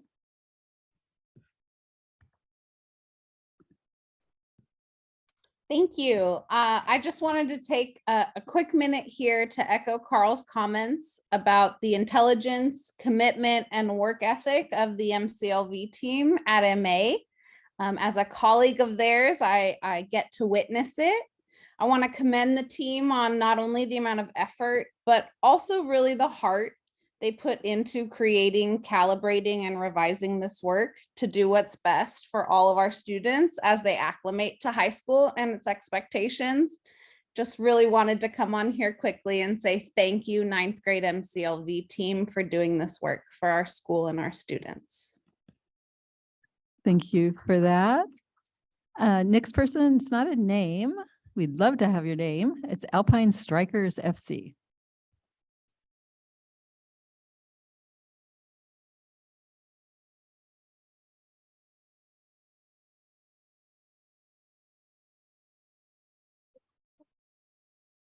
Is someone? No, they're not there anymore. Alpine Strikers FC went away. Susie Cho. Hi, this is my 12th year at MA as an English teacher, and I started my career as an AS English 1 teacher. I eventually transitioned to an AS English 2 teacher, and currently I'm an English 1 support teacher. I've never been part of a harder working or a more reflective team than the MCLV team. And I know that they ended last year looking at student feedback, discussing what worked and what didn't work. And they started this year doing that exact same thing.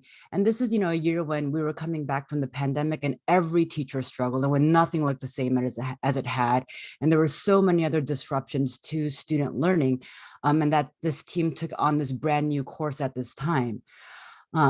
And, given the pandemic, we haven't had the ability to do true vertical alignment in the department as a whole for many years.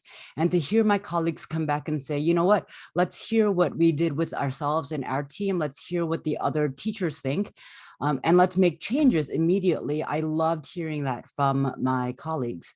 And given that this is a brand new team for the department as a whole, as Leanne said, as we bring back more vertical alignment, we as a whole department will come to understand what MCLV is, and we'll take it with a complete backwards planning approach to make sure that our students are supported in whatever level of English that they choose to take. And so I do want to stress that it was such a hard year to not only just come back from the pandemic, but to bring on a brand new course.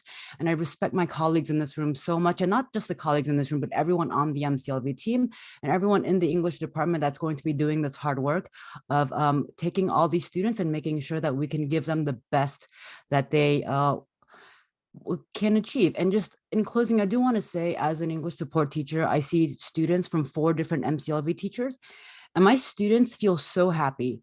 They know they're heard by their teachers, and they know that their teachers, they know who their teachers are, and they're really happy to be going to classes. So thank you very much for your time. Thank you for your comment. Ida Salvatore.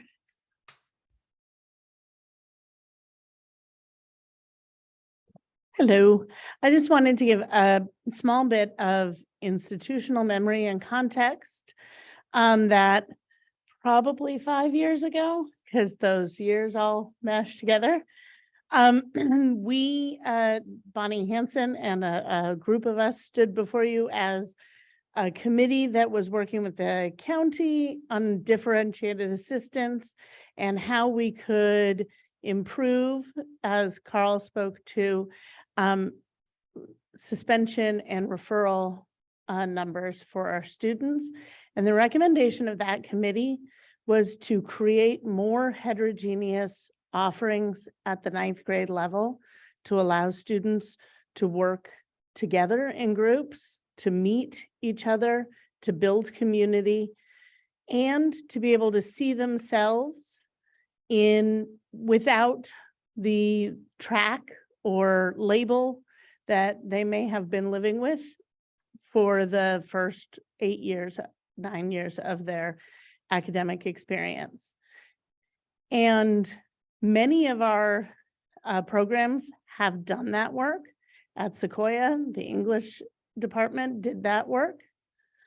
At Sequoia, the Spanish department did that work. We converted our accelerated 9th grade class into an accelerated 10th grade class.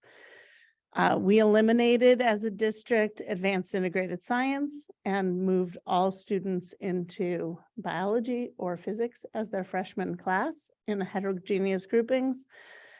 The ethnic studies classes are heterogeneously grouped, and prior to that, the 9th grade world studies classes were.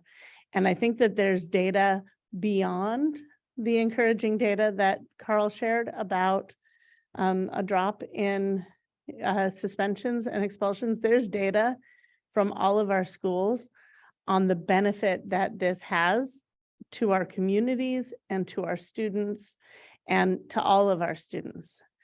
And I really want to underscore what Ms. Dye said earlier about the concept of choice, and that by providing a stable entry playing field for all students and scaffolded instruction, differentiation for students to all be achieving the same goals in their 9th grade year, we are creating opportunities for choice to students who may not previously have had realistic options for those choices. And so I'm really encouraged by this. I think it's awesome. And I hope that in 3 or 4 years, when there's actual meaningful data, there's an even bigger presentation. Thanks.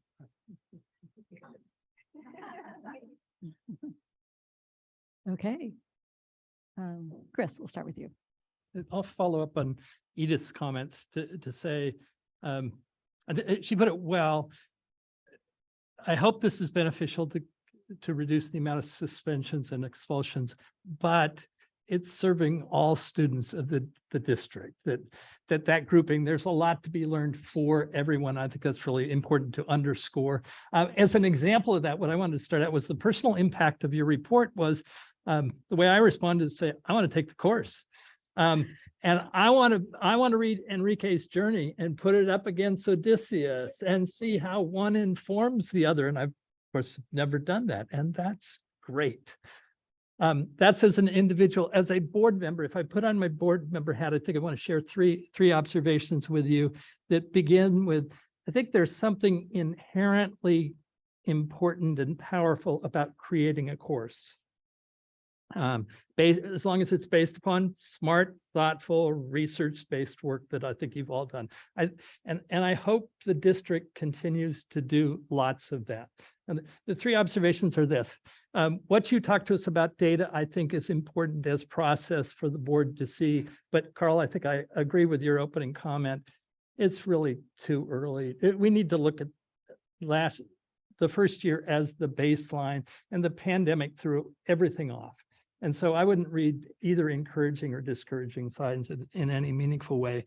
The other thing, Bonnie, you might think about long-term, if this is a great course and it gets transported to other schools in the district, I believe there's frequently a benefit or a bump you get from the teachers who create a course that can be hard to sustain in passing on the course.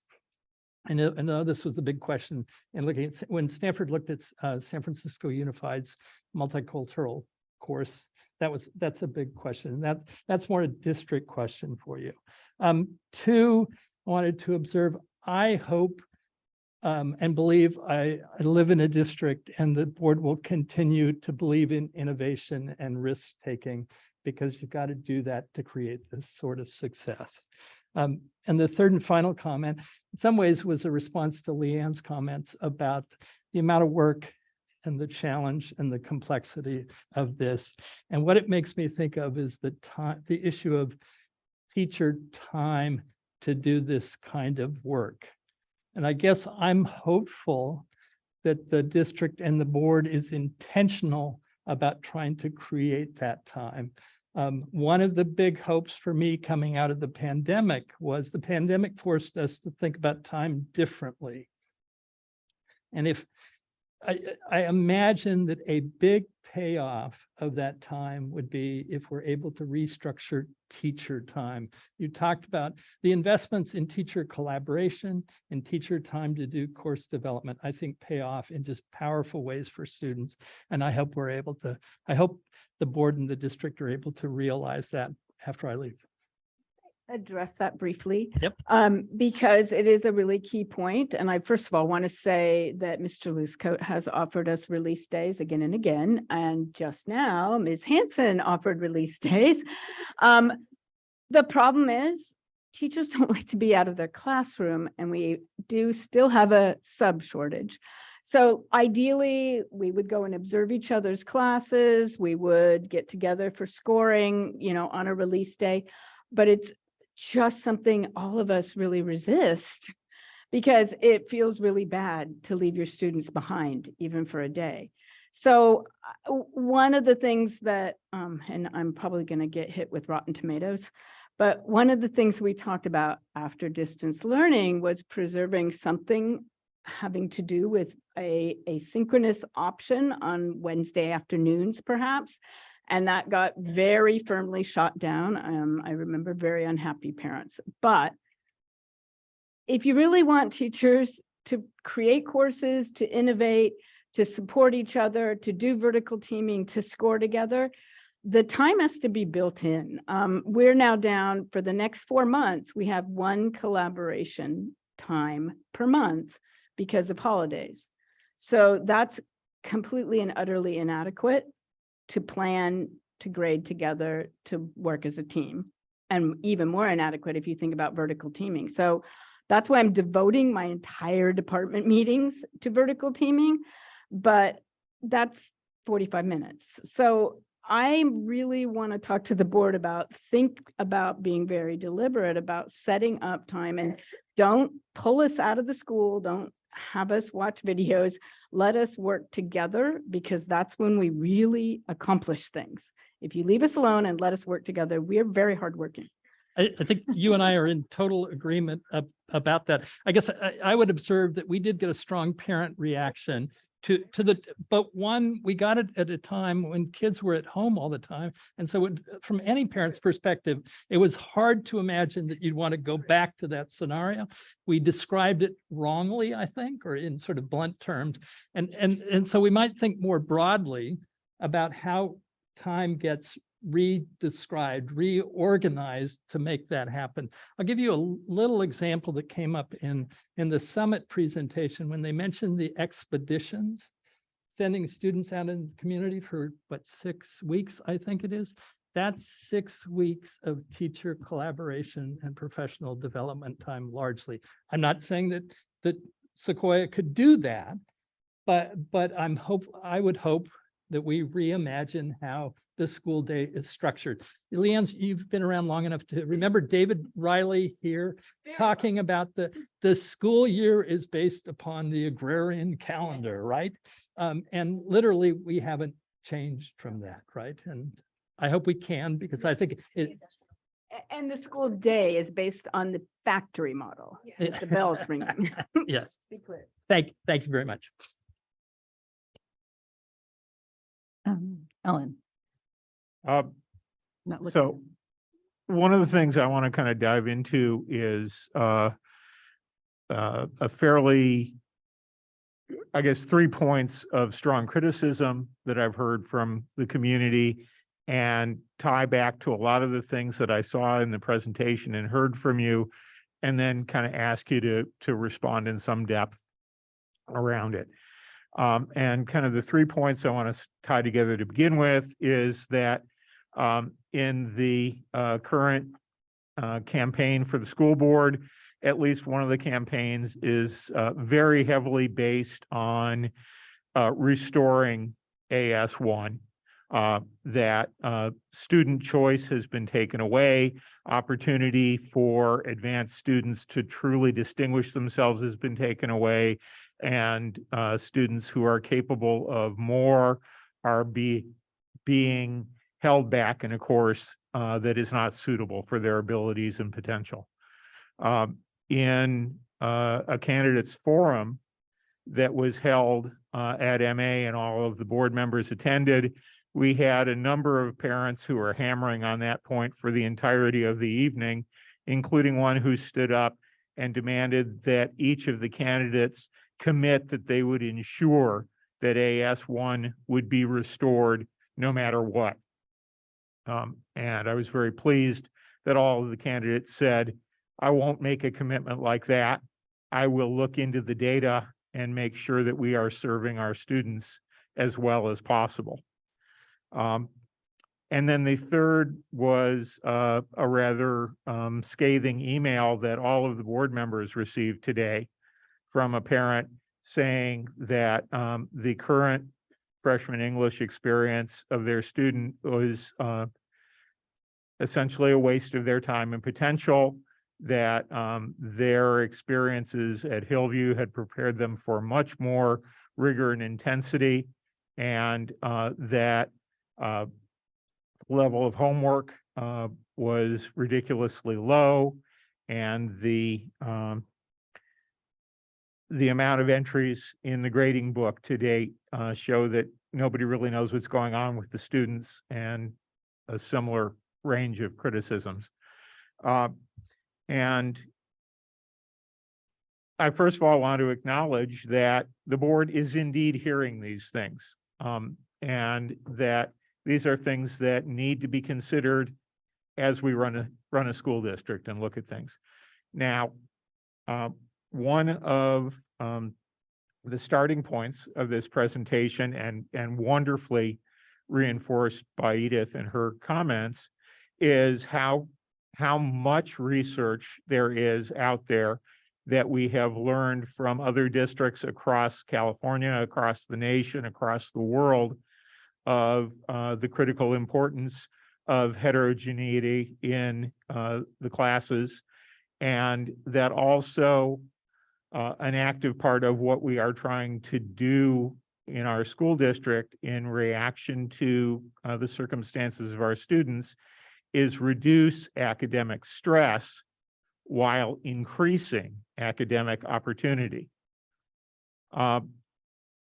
It seems to me from the presentation of course content that virtually everything that was listed in the content of AS1 has been rolled into MCLV.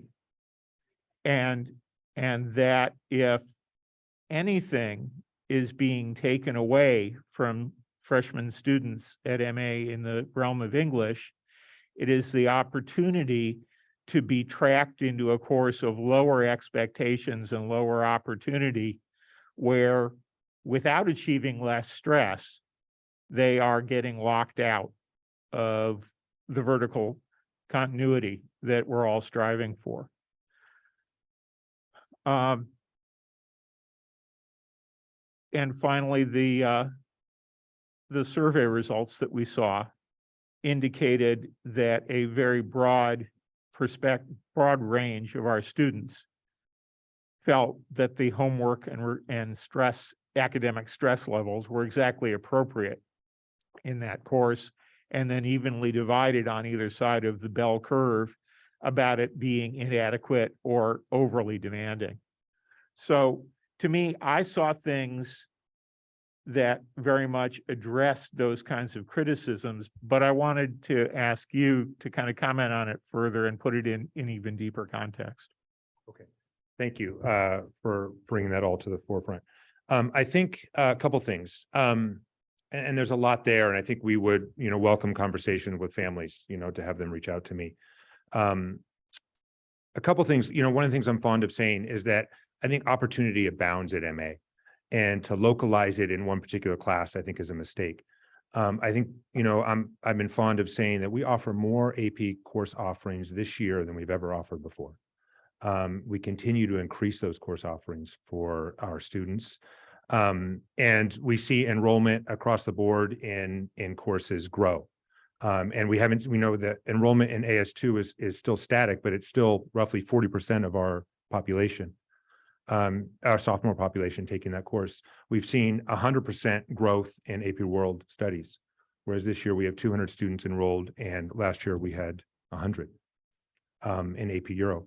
We saw, I commented at the last board meeting I was at that we had a 50% enrollment increase in AP chemistry after students had taken a detract chemistry course, a new Common Core or new NGSS aligned chemistry course. So I think that that opportunity is very present at MA and still there's a ton of rich opportunity for students in a variety of things, whether that's AP courses or CTE courses or VPA courses or athletics. There's tons of things for students to do. I also think that there's a dialogue that we want to have with families and, to talk about, what is rigor. And when we talk about the amount of homework, that always concerns me, right? And those are the things I think that lead to the stress that we were trying to address, right? And you could say I would say prior to the pandemic, I would have similar comments on the other side of the aisle, so to speak, right? That would comment on, hey, why is this so stressful? And I think when you start talking about the amount of homework, that's different than what is the rigorous task that we're challenging kids to do in the classroom. And so I think it's one of the things about the difference between saying, hey, we're going to read all of Odysseus, right? And we're going to read all of the Odyssey, for example, versus we're going to read several short pieces and do a synthesis argument on it. Those are different tasks. I think putting kids into the same room and asking kids to have dialogue with each other based on their different experiences is a type of rigor that we haven't asked students to do before. And it's a rigor that I think students really struggle with. I also think that, and I stand behind wanting our department and our classes, and I know that our MCLV teachers want this as well. And I know our department wants it as well, that we want our students to come into our classes and feel like they are growing as writers and as readers and as people who can engage in topics. And we want that for all of our students in each of our classes. So, and I think we've heard tonight that the commitment from our MCLV teachers and our department chair that we are working on ways to further engage students and help them grow in their ability to write, read, and discuss big ideas. Thank you for that. Shanice? And I think we have a couple other people online as well who just. Yeah, I'll do board first. All right. First of all, thank you for your presentation. Trustee Sarver talked about the email that we have received, and I'm just going to kind of bring out some questions that I thought that the person was saying, not necessarily how they were saying it, but just that there was validity in some of the questions that they had. So one of the questions that I have is, what does differentiating teaching look like in the classroom? For those who come in with different sets of skills and are ready to be challenged, those who are still learning skills, what does differentiating teaching look like? Yeah, I think you already addressed it to some extent, but try. Come join me. A lot of different ways. So Yeah. sometimes it's complex grouping, like depending on the rigor of the reading assignment, making sure that You we use the are grouping. microphone? Oh, I'm so sorry. Making sure that we're grouping students who can kind of read at a similar pace so that if some students are reading one chunk of text, maybe a different group of students gets through like a couple different pages, right? And the idea is it's the same target. It's the same essential question that we're collecting evidence on, but some students are just going to move at a different pace. Students get a little irritated in my room because they are constantly in different groups, and that's because it's strategic. I spend an incredible amount of time grouping my students, and sometimes it's random because that needs to be it, and sometimes we have to be intentional. My student teacher often comments on how much time she sees me doing that. Another way differentiation looks is giving students choice about prompts that they're doing and which texts they want to talk about. 2 weeks ago, I had students do a graded Canvas discussion, and I think I need to come back to the grade thing too, because I think standards-based grading and more traditional scales might be what's throwing some of the student or some of the parents. I don't want to, because I'm a parent as well, right? And so when you're not in the classroom, right, it's really hard to know like what standard they're being held to, even though we post all of our rubrics in Canvas and we go over them with the students ahead of time. But so I think that might dispel some confusion about the grades. However, getting back to the example, we had students read the general question was, how does technology like artificial AI and social media impact the relationships we have with other people and ourselves? And we read 2 short stories. One was 20 pages, one was 8.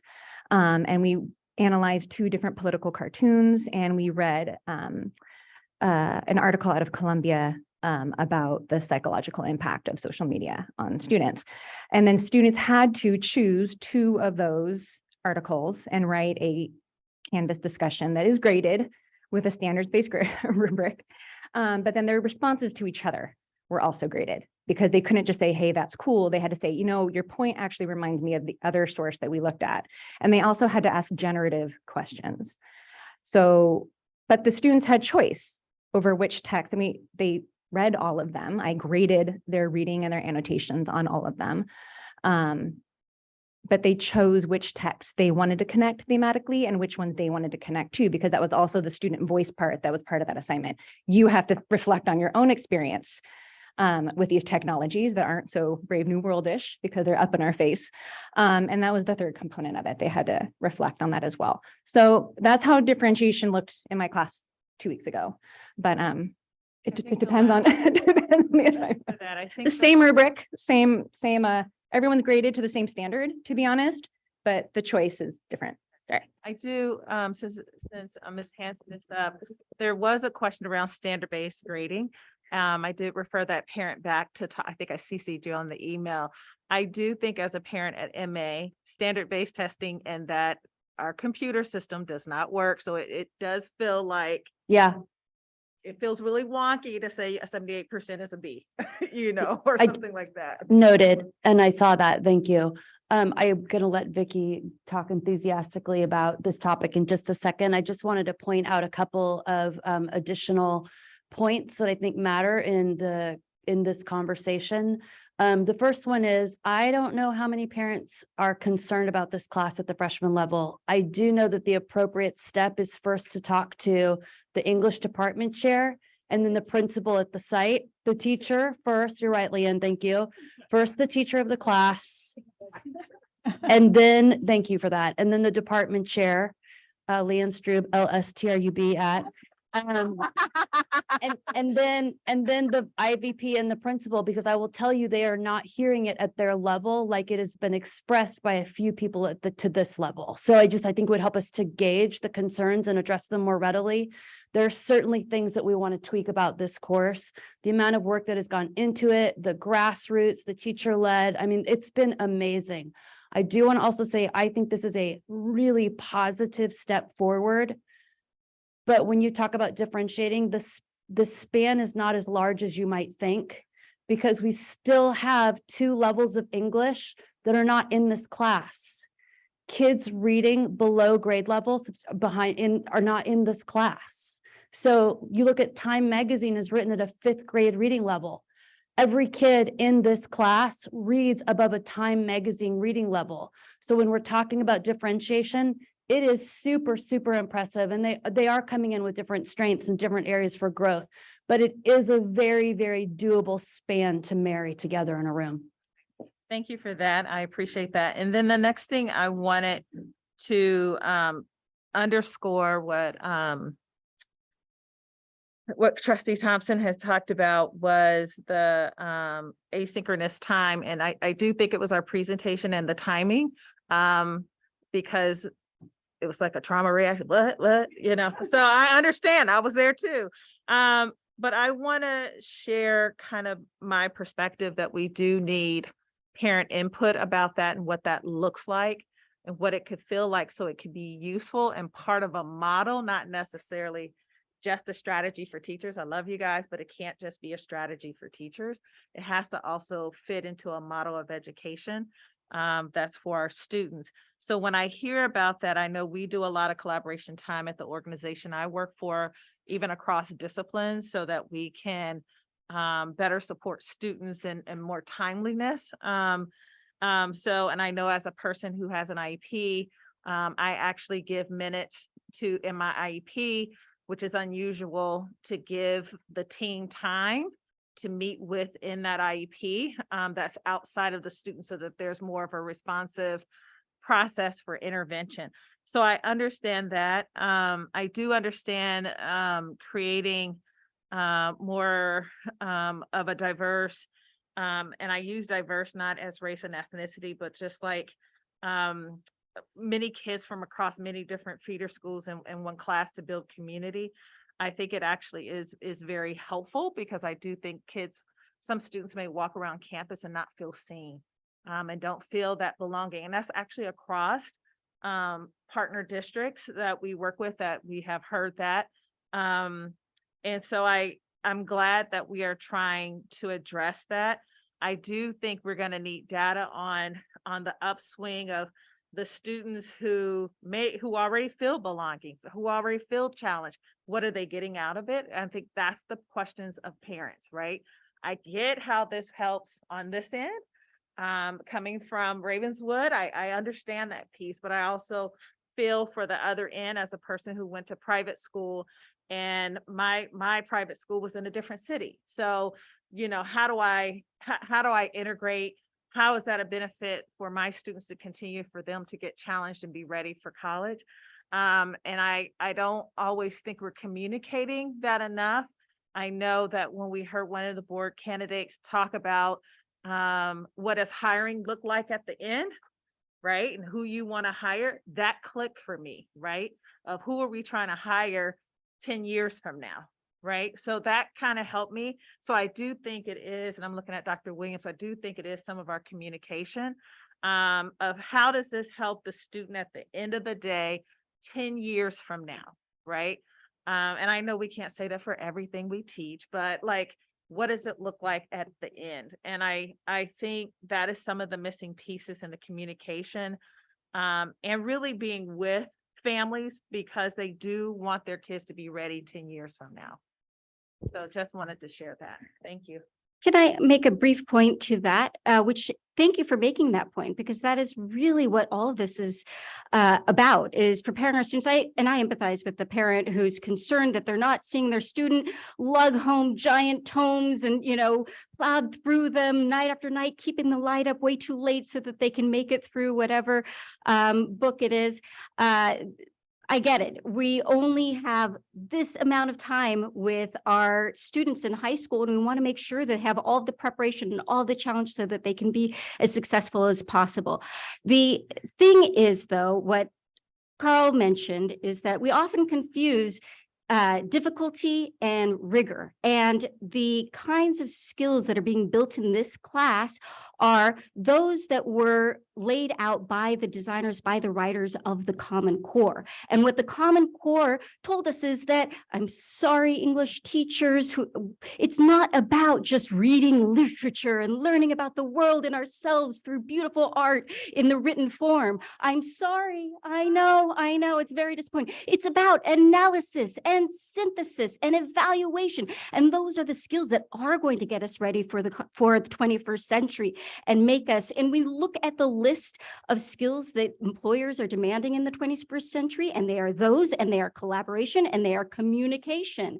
So this class, because it's so deeply rooted in the Common Core, is preparing our students so much for the future. Now, what about the length of the reading? Shouldn't we all go through, shouldn't we have to plod through Beowulf or whatever? I'm not going to take your Beowulf away. Okay, I'm not going to take your Beowulf away. But what the designers of the Common Core said was all of those skills, evaluation, analysis, synthesis, they take practice. They take reps. We need to do it over and over. So by design, the readings that we do are shorter, more intentional, with greater purpose. We're pulling things from that reading as evidence. We're not just decoding the words on the page and thinking deeply about them in our life. So that is thank you, Shanice, or excuse me, Trustee Stevenson, for making that point, because it is absolutely the intent is to prepare our students for the world and for hireability and for eligibility. And that is so thoroughly what was part of the design of the course. And I'll stop there. I would hope that our board, if we could talk at the end, do we provide some direction around having a study session or maybe a community conversation around what is rigor. I do think that is important to have not only with the adults, because I'm not in the classroom, but also with our students. Okay, we still have a community person with a question or comment, and I want to go to Rich to see if he has questions. And then I may have questions. So I'm going to go to the community if you don't mind. Pardon me? I'm going to go to community because Trisha Barr's had her hand up for a while. So Trisha, you want to go ahead? And then I'll go to Rich, see if he has questions. Sure. Hi, this is Trisha Barr, and I actually joined the meeting late. And just as someone had mentioned asynchronous Wednesdays and that parents might have a different reaction to it than maybe previously. And it actually made my hair stand on end when I heard the thought of potentially, not potentially, but the idea of having any asynchronous time. So I just wanted to mention that, and I'll go back and listen to the recording of the rest of this. I've been on site council and shared decision-making site council at MA, and definitely want to hear what was said and hear the teachers' feedback. Thank you for bringing this to the board. Thank you for being here tonight. Rich, do you have anything? I just thought I'd say, I appreciate that a lot of you have to start early in the morning and you spend a lot of time and energy bringing us up to speed on all the effort that went into the class and kind of your thinking, your philosophy. So I want to appreciate that. I particularly was interested to hear, and I wish there was more time for the way you do the shared scoring to try to be more consistent, because that's something, when I served in a different school board, we really talked a lot about trying for it not to be a lottery. Whichever teacher you get, it's a similar experience. And if the more I'm happy to hear that there's efforts to try to make the scoring consistent, so the same paper would get the same grade regardless of which class. And so that was great to hear that those efforts, albeit not enough time to do as much as you might like, but I really appreciate hearing about that too. So thank you for the presentation. I'm going to take one more community comment. Paige Winikoff.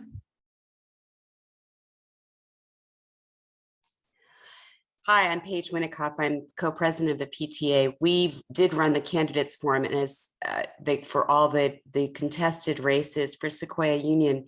And as someone mentioned earlier, the hot topic among parents at MA is what happened to the AS courses for freshmen and AS chemistry as well. It dominated the evening.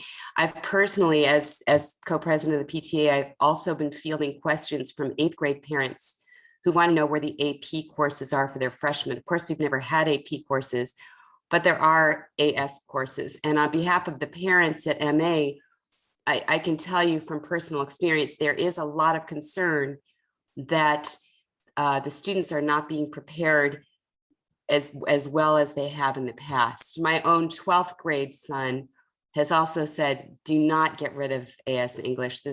It's already been done, but that was one of the most pivotal classes that he had in preparing him for writing for all of his courses as an upperclassman. Thank you. Thank you for your comment. Okay, I'll go next. Thank you for your presentation and your passion. I know you guys are excellent teachers and you've worked so hard, and I trust what you're doing. I do have, though, some concern. I have concern about the elevator pitch for our district and that we have not brought our community along. I believe there's been an internal vision, but as school board members, we are supposed to represent the community that doesn't agree. Like, I know teachers don't always agree, right? But I just don't think the community has been brought along. And I don't believe the community has been brought along if this is the vision. And I don't even think we've really even talked about it until now, really. So we have our LCAP meetings, right? And I really hope we do our LCAP meetings differently next time. It should be community feedback where we are quiet. We don't start out by saying how great we are. Don't start out by talking about 97% attendance. I'm not looking at you, thinking of lots of meetings. Because I think a lot of times we start out by saying how great we are, and then it's just certain questions really quickly answered, and we need to be quiet and listen. And I think part of what we do as board members, we're out in the community and we listen. And Edith, when you were talking about all the great stuff at Sequoia, I've talked to a couple of parents who really aren't happy, right?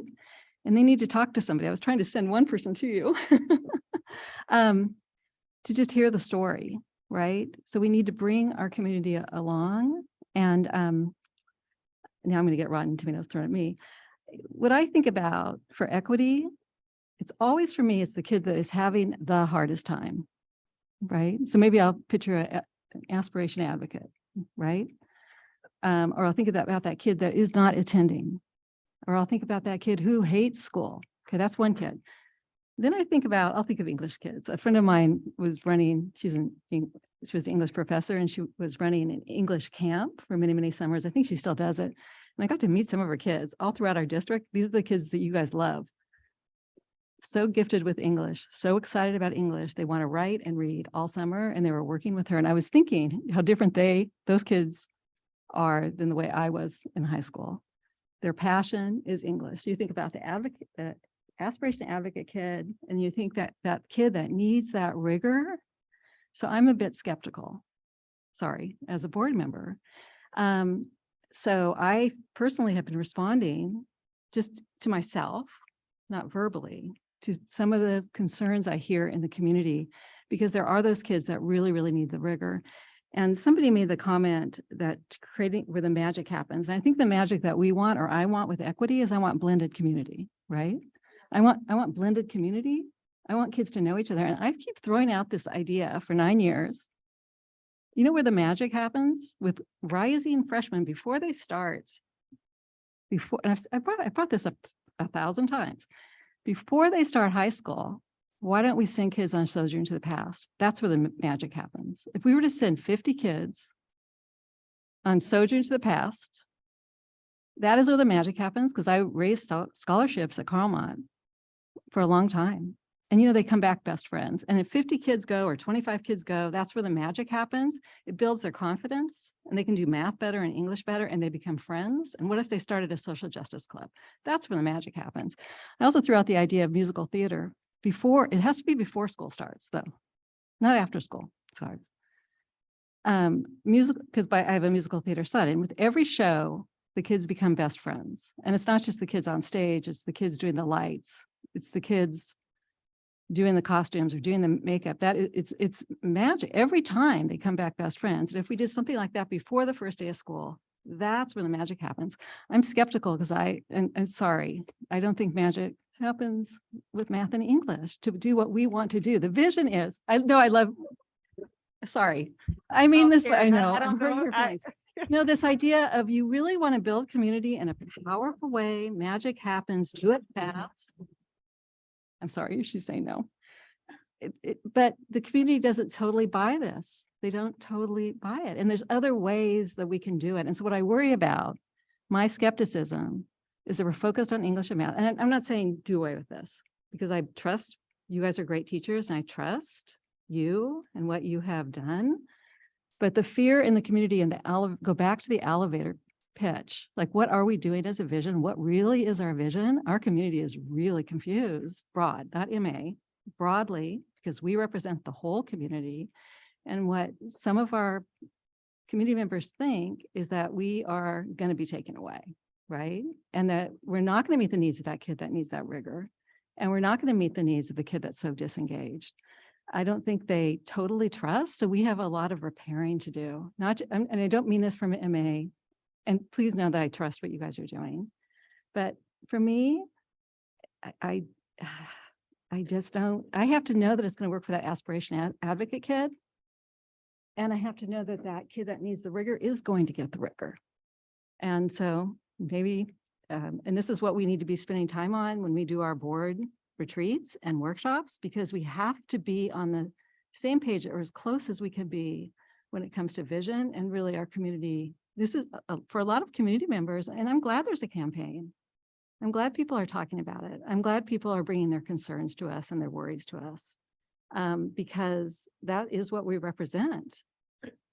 If I could just say a few brief things, and I respect the concern that you're expressing, and I think we should be having the conversation. So I do appreciate that.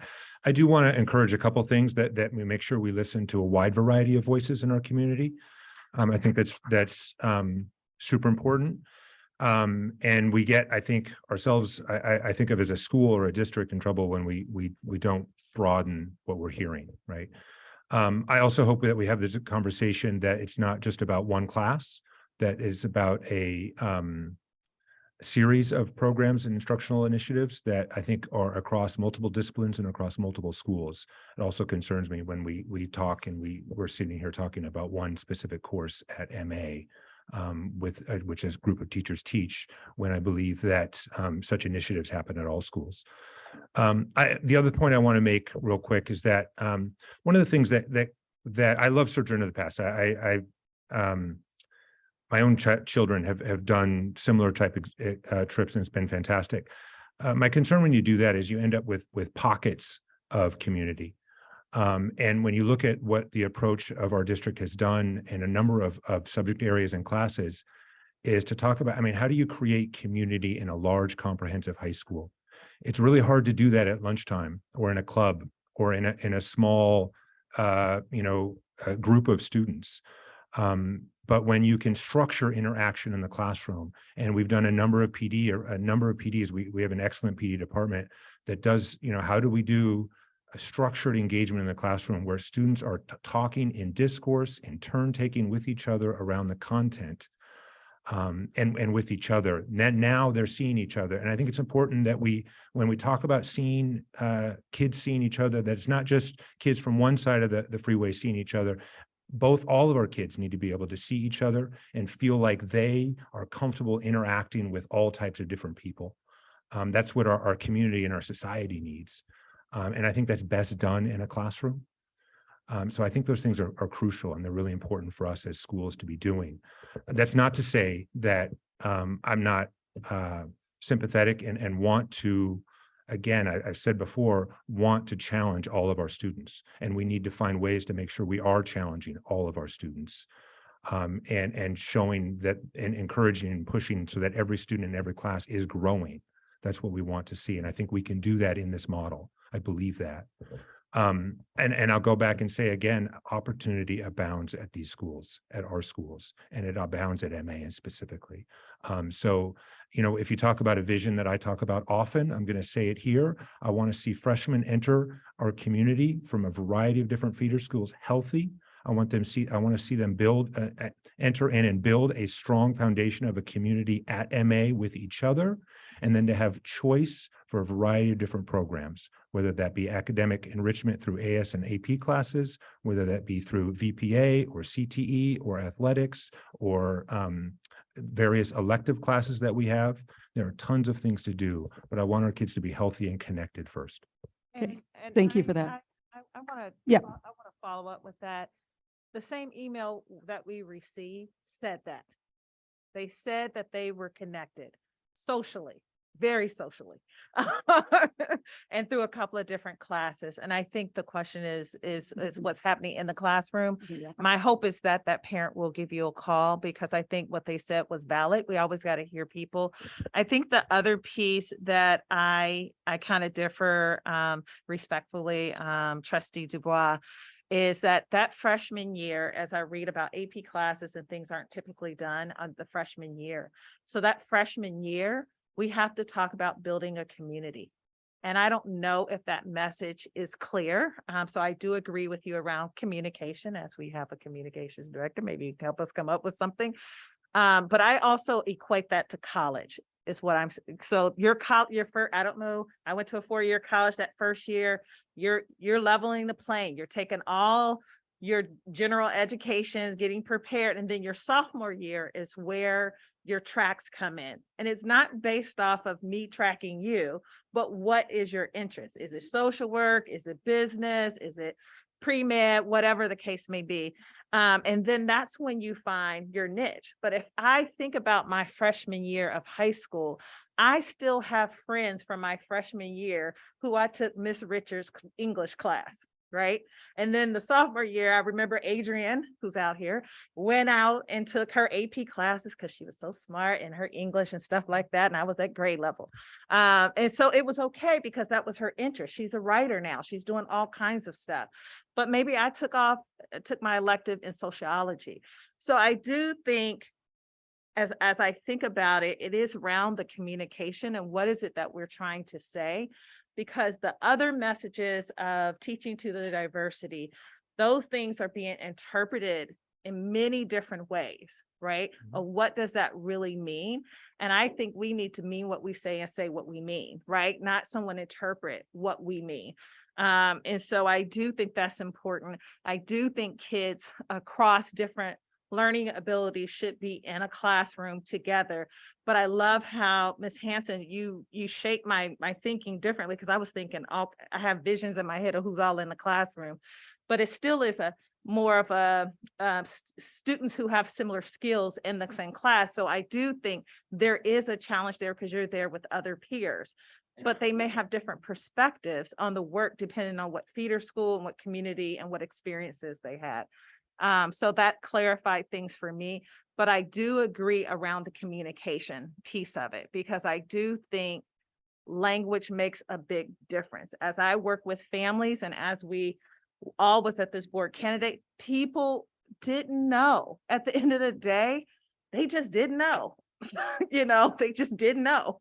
And to me, that's a red flag that we need to think about how we communicate, because I do think a comprehensive high school is very different than a little small high school over here with 300 people. They have their challenges too, but ours is every diversity under the sun at MA, Sequoia, Carmont, and Woodside.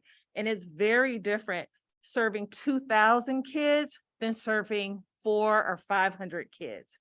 And I want to take that into consideration, because communication looks different when you have masses of people.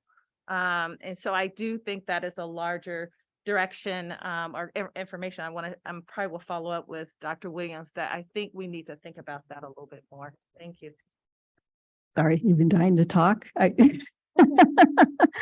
ahead. You get to do the powerful wrap up. Oh, it's powerful. Yes. I just wanted to start and say that I compliment each and every one of you for a different reason. You stand before us with over 300 plus years of experience and expertise in education. And you've spent the last almost 2 hours trying to wrap up that expertise, experience, knowledge, research in a few seconds that it's taken you years to acquire.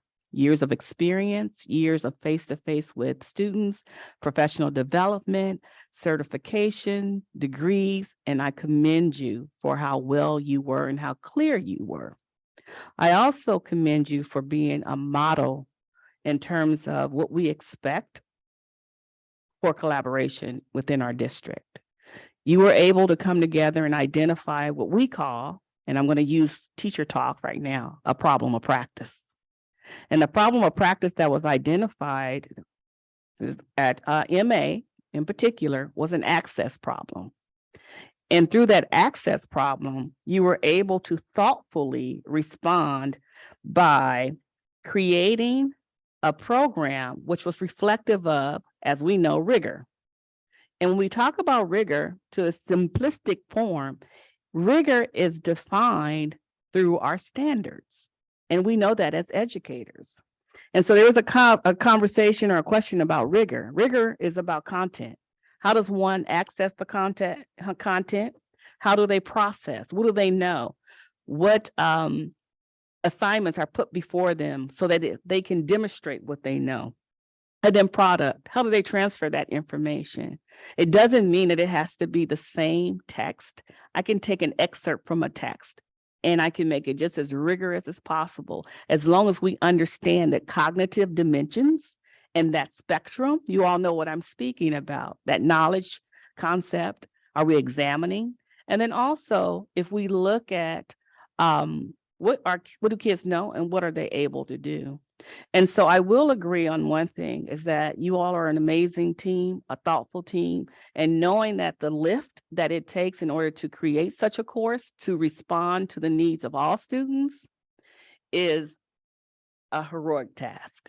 And you all have stood to the task and you have created a course that not only is meeting the needs of several students, a diverse community of students, and I mean in terms of skill set, I commend you for understanding the differences and differentiation that is needed in order to bring students in and to engage them into their instructional program without compromising the challenge. Because we know as teachers, when you have students at different levels, you have to be able to find that balance between that level of healthy frustration with success that's going to create that intrinsic motivation that's going to fuel that, but then also that will allow students to continue to propel forward in excellence.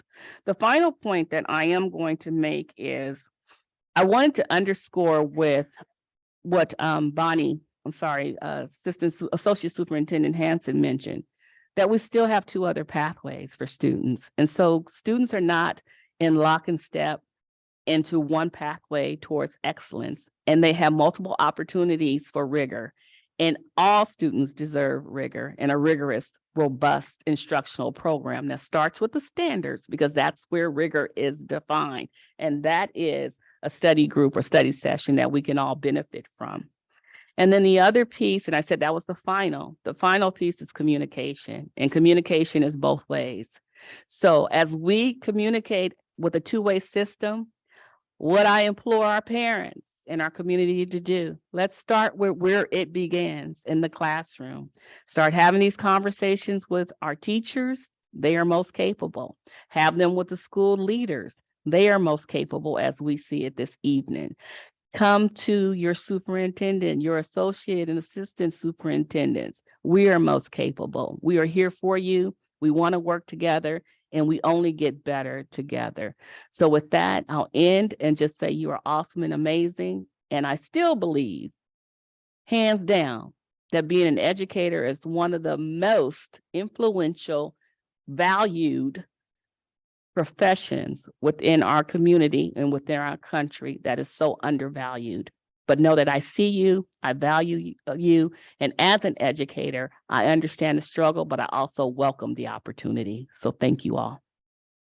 Thank you so much. One of the best agenda items we've had in a long time. So thank you. Thank you so much. Thank you all. Thank you, 300 years plus.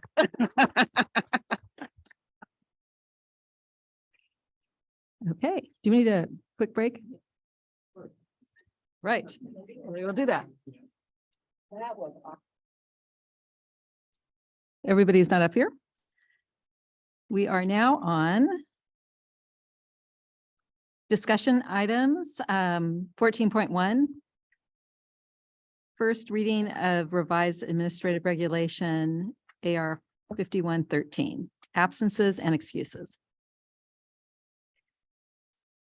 So good evening, President Dubois, Vice President Ginn, Superintendent Williams, members of the board and cabinet. On March 27th, 2019, CSBA, the California School Board Association, gave a recommendation for their language to be updated to include excused absences for mental health reasons. And then on June 30th of this year, in 2022, the California Education Code was also updated to reflect the same in 48205. And the update in California Ed Code 48205 clarifies that excused absences for personal health, including absences to benefit students' mental or behavioral health, shall be allowed.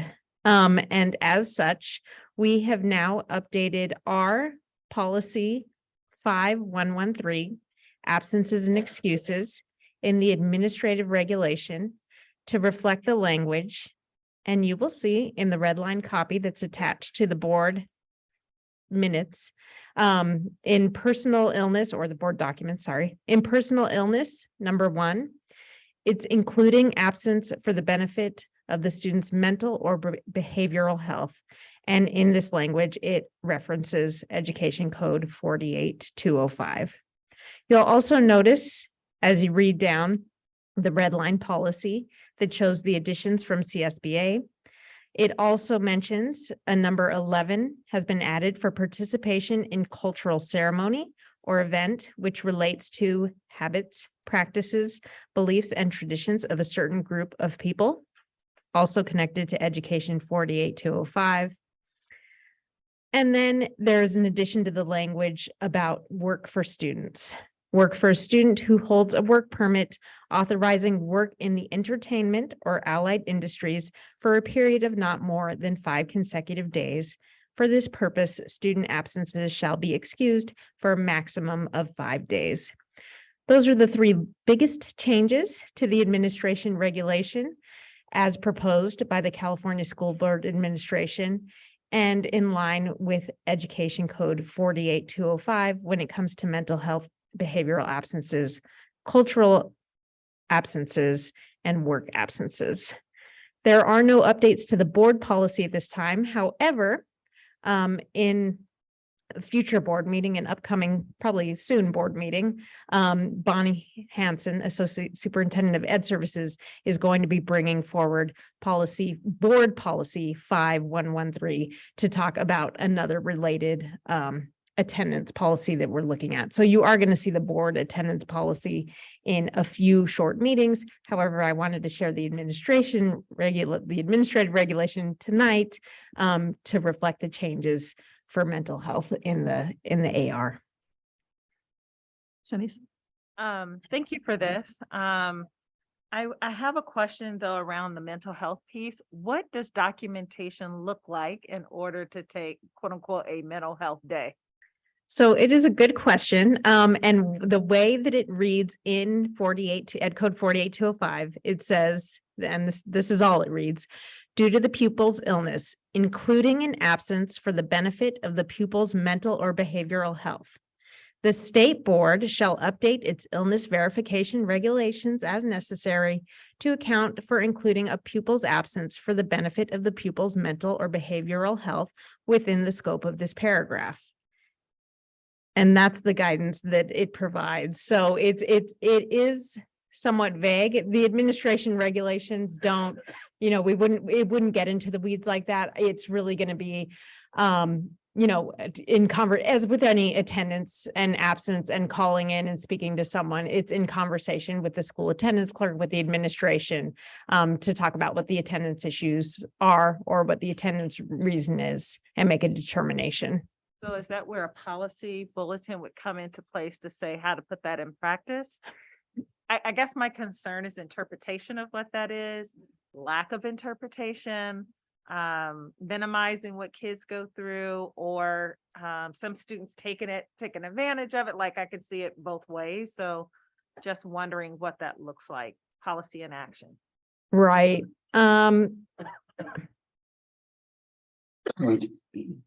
I'd have to get back on that one. And the reason I'm saying that is because, you're saying would a policy bulletin outline that, but then that would require all our group, because policy bulletins are written internally in order to interpret policy and turn policy into practice. And that would require us to really sit down and say, well, this is what's allowed for mental health, and this isn't what's allowed for mental health. And right now, in the spirit of being in the current mental health crisis we're in a sense of speaking through this with our sites when we work with our sites on this when it comes to attendance, if adopted by the board, would be more in the spirit of do what you can to support the student with mental health. It is an excused absence. Make sure they're allowed to have the makeup work.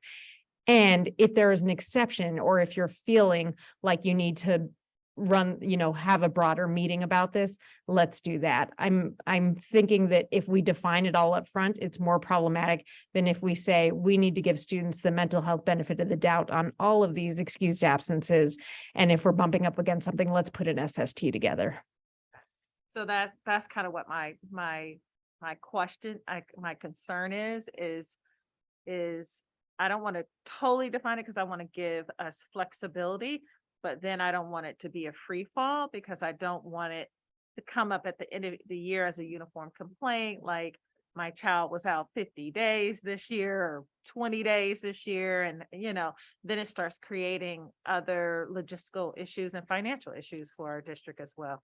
Right. And with excused and unexcused absences, there is a certain amount that triggers truancy no matter what. And those truancies trigger SSTs and trigger SART meetings. So even if a student, and I'm making this up, again, this hasn't been put into policy yet, but called in for 25 days straight with excused absences for mental health, that would still trigger a SART, a team meeting. How else do we have supports to meet the student's need?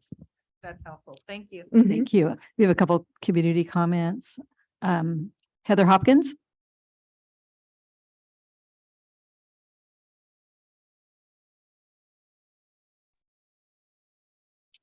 Thank you. Thanks, President Dubois, for the opportunity to speak. I'm a parent of a senior and an incoming freshman next year, and I wanted to comment on this proposed change to policy 5113. I think we all know how important it is for students to take mental health breaks and how, taking a break can prevent snowballing into a full-blown crisis. And sitting on another school board, I knew about this policy ahead of time because our board approved it a few months back. And so in my family, we know about this new policy and know it's made all the difference in my kids' willingness and their ability to take care of themselves when needed. Seeing students through a whole child lens is something that's really important to me as a parent. And so I did want to just really quickly reflect on the last agenda item and my appreciation for the emphasis on building community and connections between students as a part of their classroom experience. While board members may have heard one opinion or type of concern at the candidate forum at a particular school in a particular district voting area, I just wanted to remind you something you already know, which is there are various parent opinions across the district on this new model that disrupts academic tracking freshman year and balances academics with mental wellness and building belonging and community. And like Carrie said, I do trust our educators on this and sometimes believe that our educators and board members have to go out and be leaders in this, regardless of what one subsection of the parent community might say. But back to the item at hand, the proposed change to the absences and excuses policy. I wanted to speak to encourage the district to think through how this change in policy, when it happens, will be communicated to the school community, not just once, but in an ongoing way.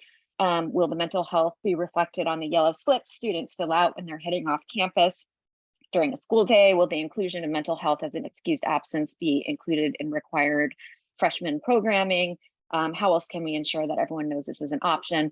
And just finally, to let you know that the organization I'm involved with, Community Equity Collaborative, will be working with Safe Space to raise awareness and develop generic materials for administrators, school board staff, students, and parents broadly across our local area. And I'd be happy to share those with you when they're complete, and would absolutely welcome any feedback in their development for any trustees or staff who are interested in seeing them before they're finished.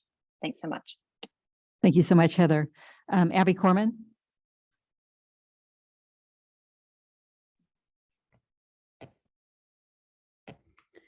Hi. First, I'd like to name I truly appreciate the amendments made by the California Board and State Ed Code to excuse absences for mental health and to be more culturally responsive. I'm excited for this to become board and district policy.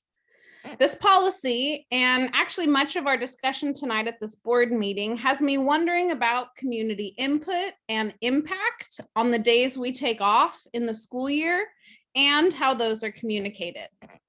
As it was just Rosh Hashanah and Yom Kippur, and our Jewish students may have been absent or even just hungry from fasting, at my site, we were encouraged to be mindful and culturally responsive of our student population and not give important tests or have large projects due on these days. I wonder why each site admin has to be mindful of this and send messaging to their site when we're in a district that shares students of various religions at all sites. And this is information all staff needs to be aware of throughout the district. I'm wondering if we can be more mindful as a district of religious holidays in particular. And even if we cannot create an instructional calendar that has days off for all religious holidays, can our district send out reminders and emails to staff? What could culturally responsive, streamlined district communication look like to staff? The review of our absence policy, or what excused absences are, also excites me to hopefully hear soon an update about our SARB processes, as we spoke about creating this last year, but have yet heard nothing at the board level. And just like Trustee Dubois is, I'm always thinking about our non-attenders. I'm curious to learn in more detail about not only our MTSS structures around attendance, but what that communication around attendance looks like with our community, just as we heard on the previous comment. For example, I have heard from parents that our district-wide Tier 1 attendance phone calls going home are only in English, and our parents who speak other languages are left unsure of what those phone calls are, what the difference is between a tardy and an absence. I'm really excited by this conversation around community engagement and the discussions that we've been having tonight. And I just wanted to bring these issues up to the forefront.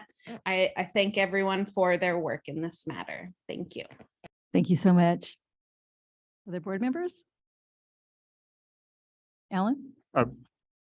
I would just say that this is to a certain extent, almost mechanical, that it is an update to be in accordance with Ed Code. But I think from the conversation that we've had this evening, I think there's strong agreement on the board that this is the right thing to be doing, and therefore it's not only coming in compliance, but it's coming in compliance with the right thing. So in the absence of anything else from the board, let's see, are we I think we're giving direction for this to be brought back I think it's just a later date? Yeah. Right. So I would offer that suggestion that it can be brought back on consent. Yeah, I think that's fine. Thank you. Thank you. That was an easier one. All right. 14.2, discussion of board policy 6146.1, high school graduation requirements. All right, thank you for having me back. Before you this evening is a policy you've seen a lot of in the last few years, but it is a really important policy in general. It's high school graduation requirements. And while this document, draft of what we are recommending to you for approval does include some updates from the state since last we brought it to you, the updates don't change any of the meaning. The reason it's here before you this evening from the state, excuse me, is because of some internal changes that we are proposing be made for our district. So in the first half of the document, you have got the graduation requirements for our district. In the latter half of the document, you have graduation requirements that we, as a leadership team, are proposing be put into place for our current seniors. So as you will remember all too well, our current seniors went into shelter in place in the last quarter of their freshman year. And then the next time they were back on campus in any sort of a full capacity was in the fall of their junior year. So this crew experienced a large chunk of high school remotely. We met as a leadership team, the principals and cabinet, and we did a 3-hour data dive. And we looked at the data for this year's seniors.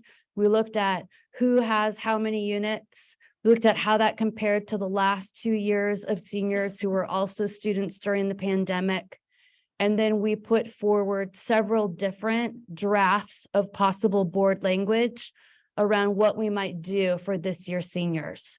And what you will see here is an acknowledgement that this year's graduating class spent 1.25 years of high school in distance learning, and that for many of those students, reacclimating to being in attendance on a school campus has been a struggle.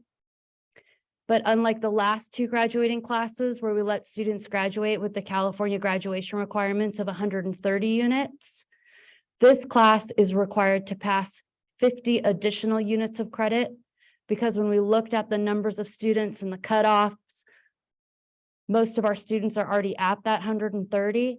They've had more time to recover units, and we want to keep them learning through the remainder of their senior year. So what I have before you is a proposal from principals and cabinet that this year's seniors be required to complete the California graduation requirements for a high school diploma, just like the last two classes have been required to do that. That's 130 units.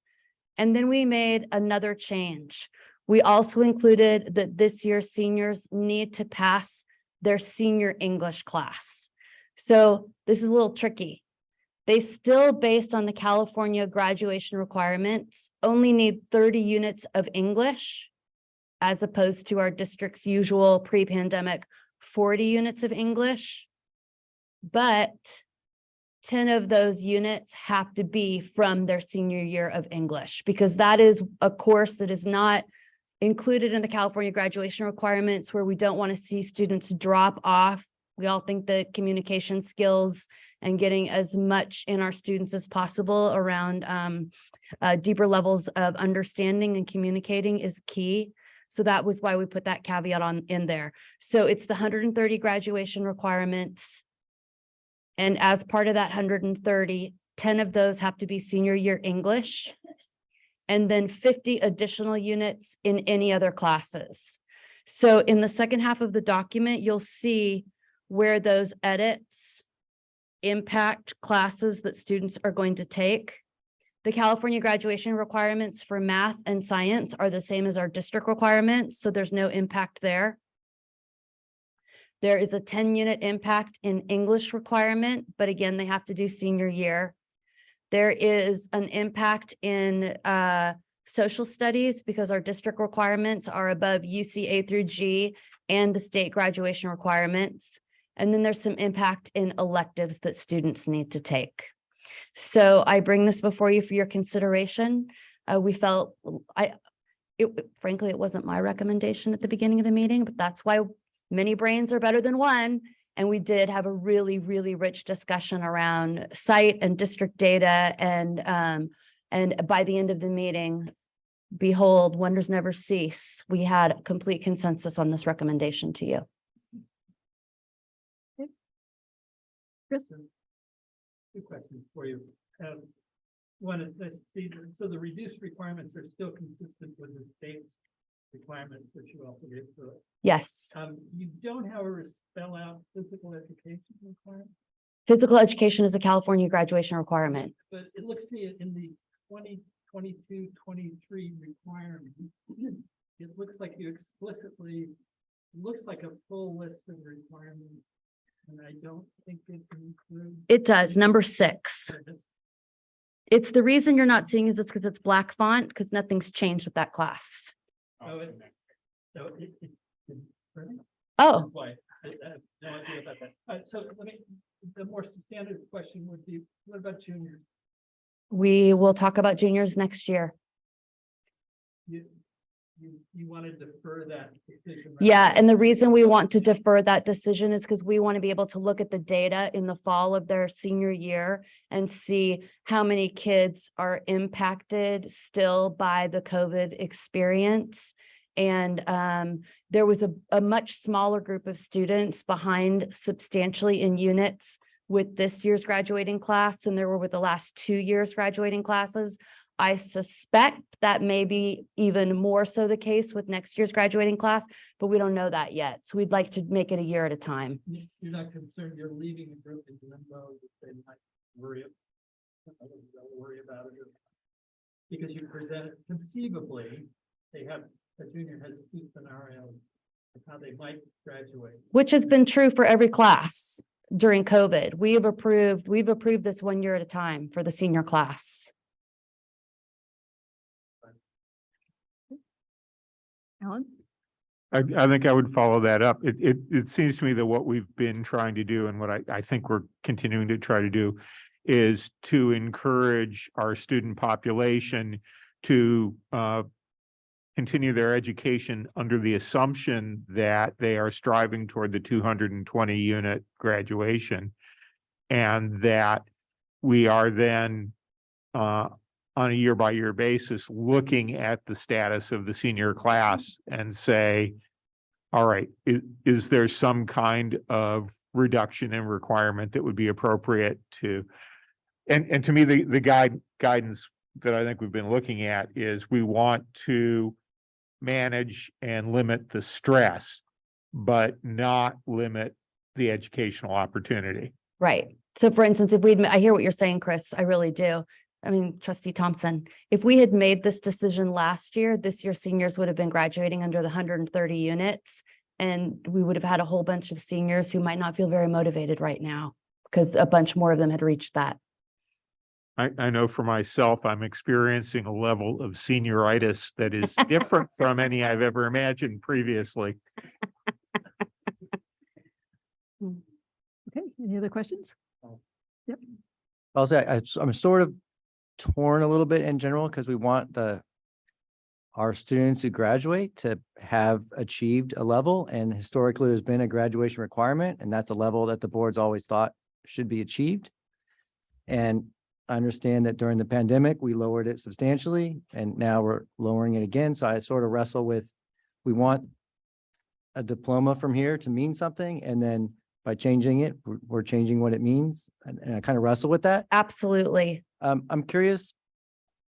I want to know that we won't be an outlier and that we'll be substantially like most other districts in the state in doing this. And so I'm just kind of, can you give us some perspective as to what percentage of the states and what percentage of the school districts in the state are going to have reduced requirements this year?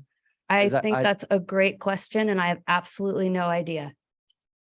So though the state standard is below ours. Well, maybe So- does every so other district many- only many hit the of- state standard? Like, I'd be curious Yep. what our neighbors are doing and some Yeah. perspective on this, because Sure. I wouldn't want to be a lone outlier in the region being substantially different. Makes sense. And so I don't know if we can get, what's the status? Is this going to be like brought back for Well, approval later or? it's up to you all, but it's a 2-meeting process where it's a discussion and then you let me know changes that you want made and whether or not you want to discuss it again at your next meeting.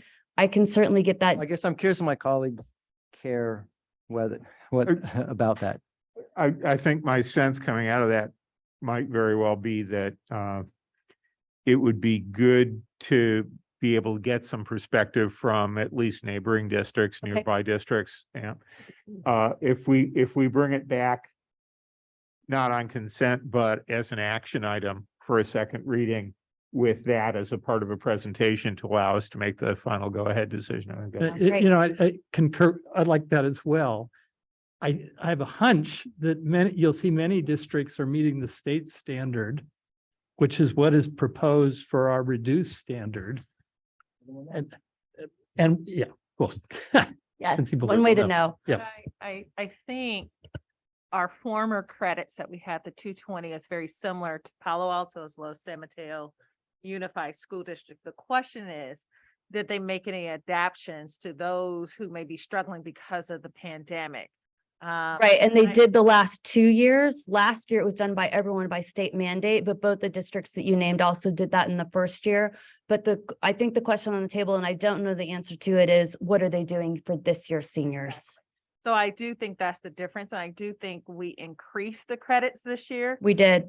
So the first year, we decreased it significantly to the California standards, which is still pretty low.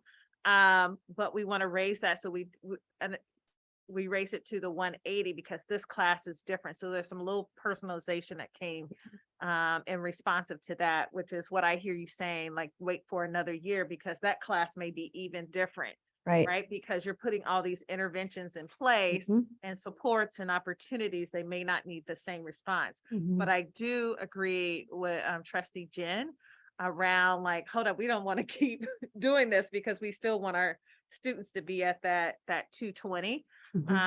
And so I think, I would like to hear, because I'm checking out their websites as we talk, because I do my own research. So I'm like, they didn't say if they changed it or not, but that doesn't mean that it hasn't.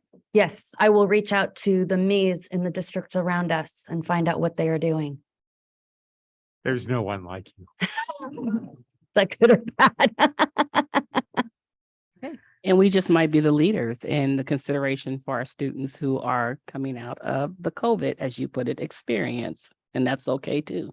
Yes, and that's why I want to, instead of just looking on the websites, talk to my constituents, because it was about the time the last 2 years that we all started doing this. So they may have it in the works and not have it approved or posted yet.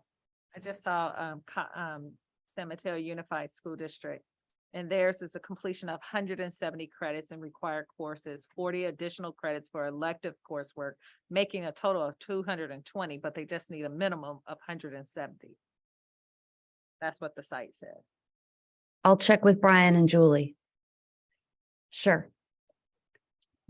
Okay. Right. Thank you. Thank you. So are we done? We are. There are no action items. So any comments? Okay. I am not. I know. Did we discuss 14.3 Oops. or I thought you did both of them. was that? I think that was a simpler point. I actually, yeah, it's kind of the same, right? It's just that all of the language that used to be in the AR has now been incorporated into the board policy. So AXA is recommending getting rid of it. And it didn't have anything to do with the units difference. So a question I would have, can we go ahead and put that in consent, or do we need to bring it back on action? Because we really shouldn't act on it until after we have acted on 14.2. I mean, until we put it into the BP has not really superseded the AR. So if it comes back on action, yeah.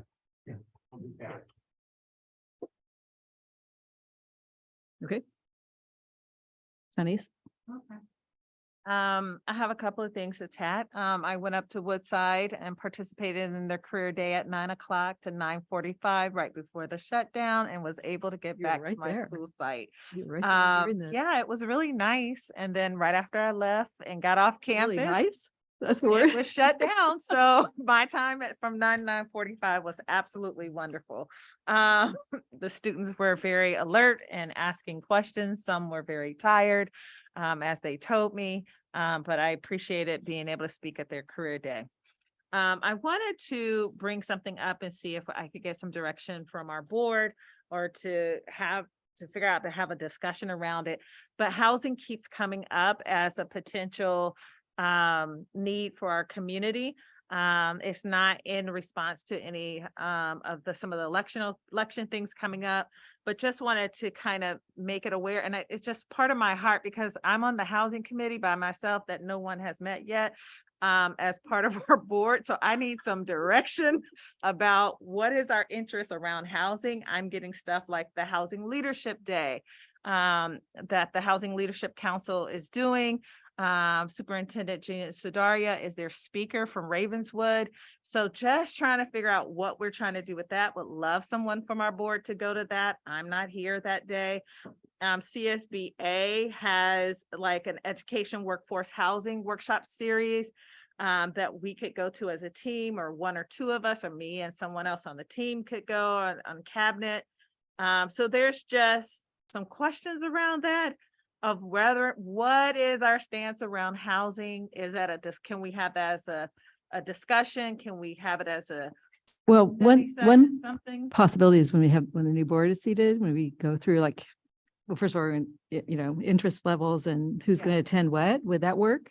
'Cause that's a That would be few months that's away. okay too, but I think things are coming up now. So I need to know, like, are we interested? Do I send you guys the housing You information can send that's it. coming up? I think you should, I mean, I like the culture of sharing information, right? And just, So I'll share the information. My hope is that we can maybe talk with the next board around housing. I actually think we need to figure out like what would help our staff, so that we can have people who live in the community, so they're not traveling 2 and 3 hours. And whether or not that really is an issue for our district, that's another thing, because I don't even know how we got the committee. Like, I don't know what we're doing around it, those kinds of things. So I need some direction for myself as a person who's on that pseudo committee by myself with Chris, I think. So we haven't met, huh?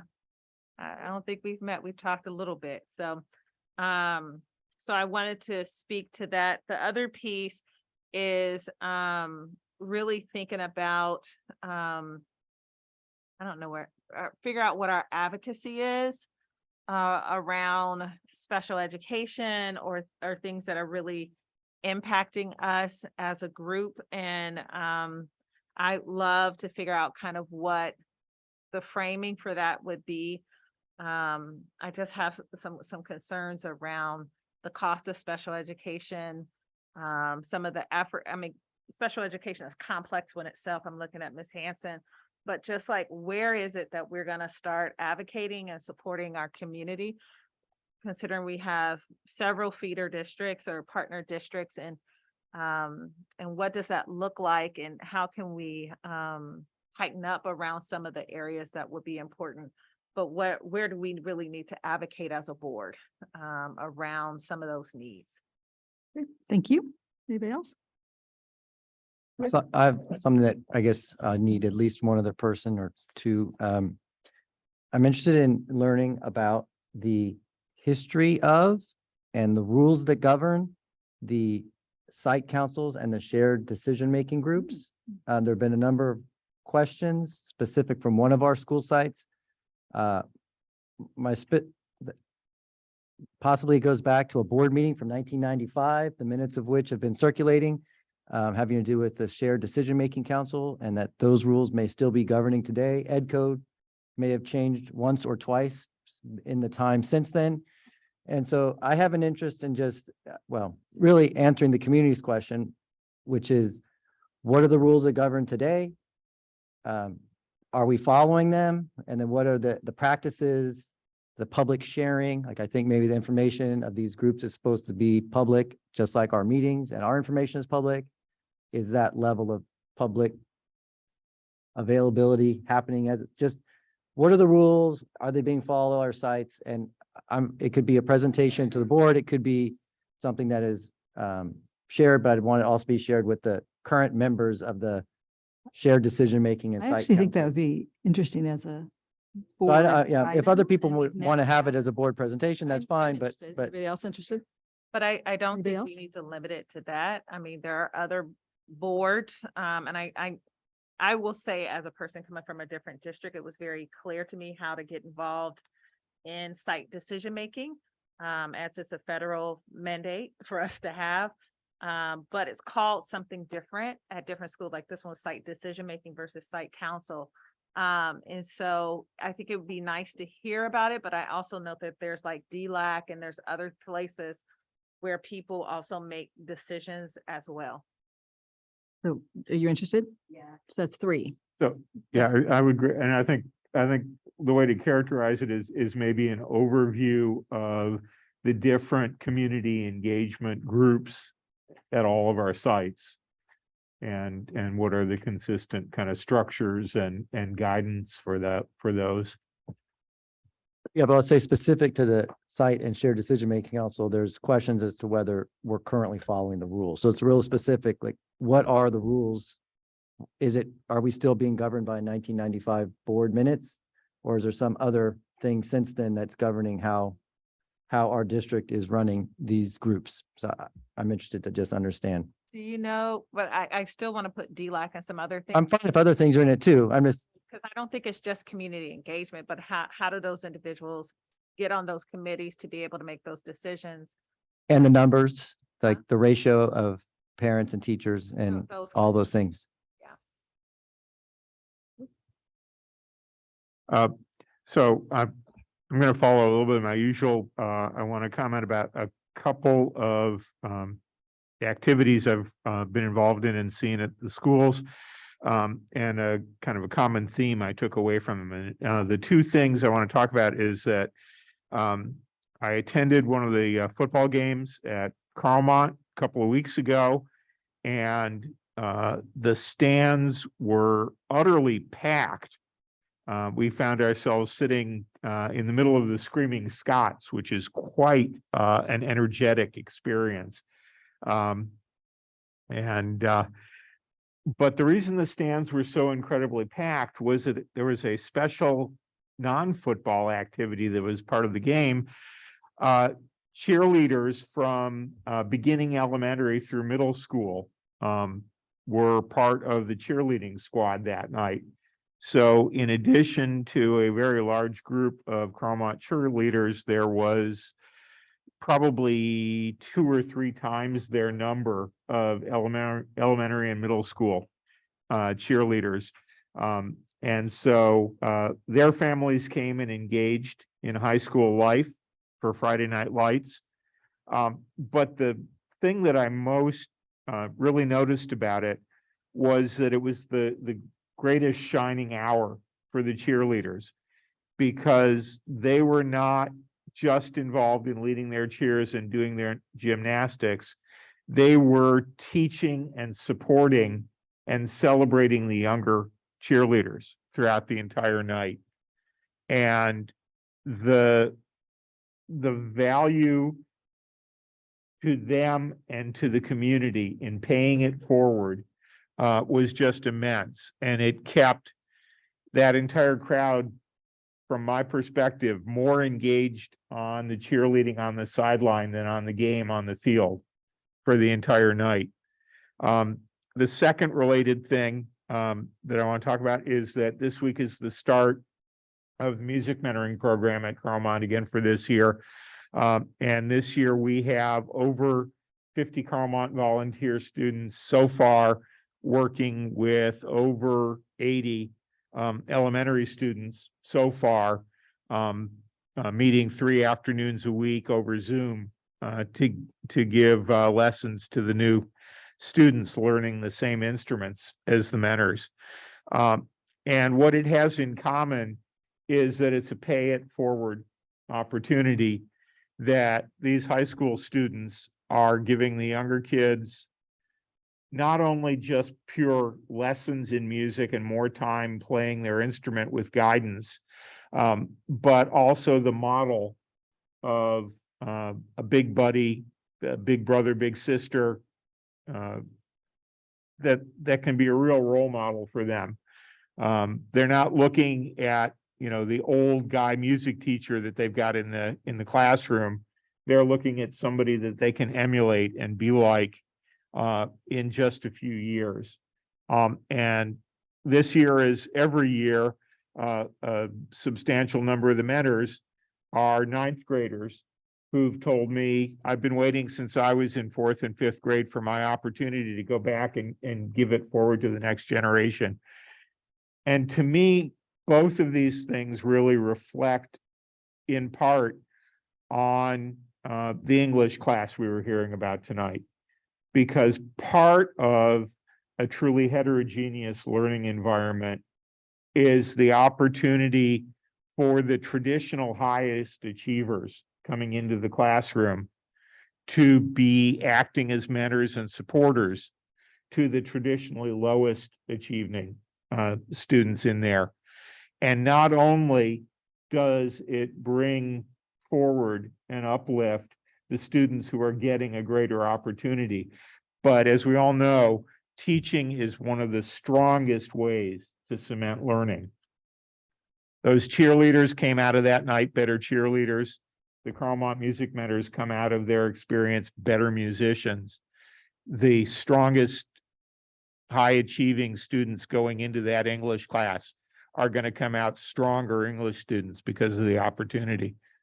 Going a little bit further back personally, when I was in elementary school, I attended what was considered to be a gifted school district. That was just the way they treated their students from end to end. Everybody in this school district is gifted. In 2nd grade, I was testing several years ahead in math. What my 2nd grade teacher did was asked me to teach the lowest level academic group of math. And so while I was independently learning higher grade level math, I was reinforcing my 2nd grade math skills by finding ways to support other students who really needed that. To me, that was the signal moment that put me here today, approaching my 70th birthday. That was how education began to resonate with me for my entire lifetime. We've got to continue looking in the district for opportunities to engage our students in teaching as part of their academic work.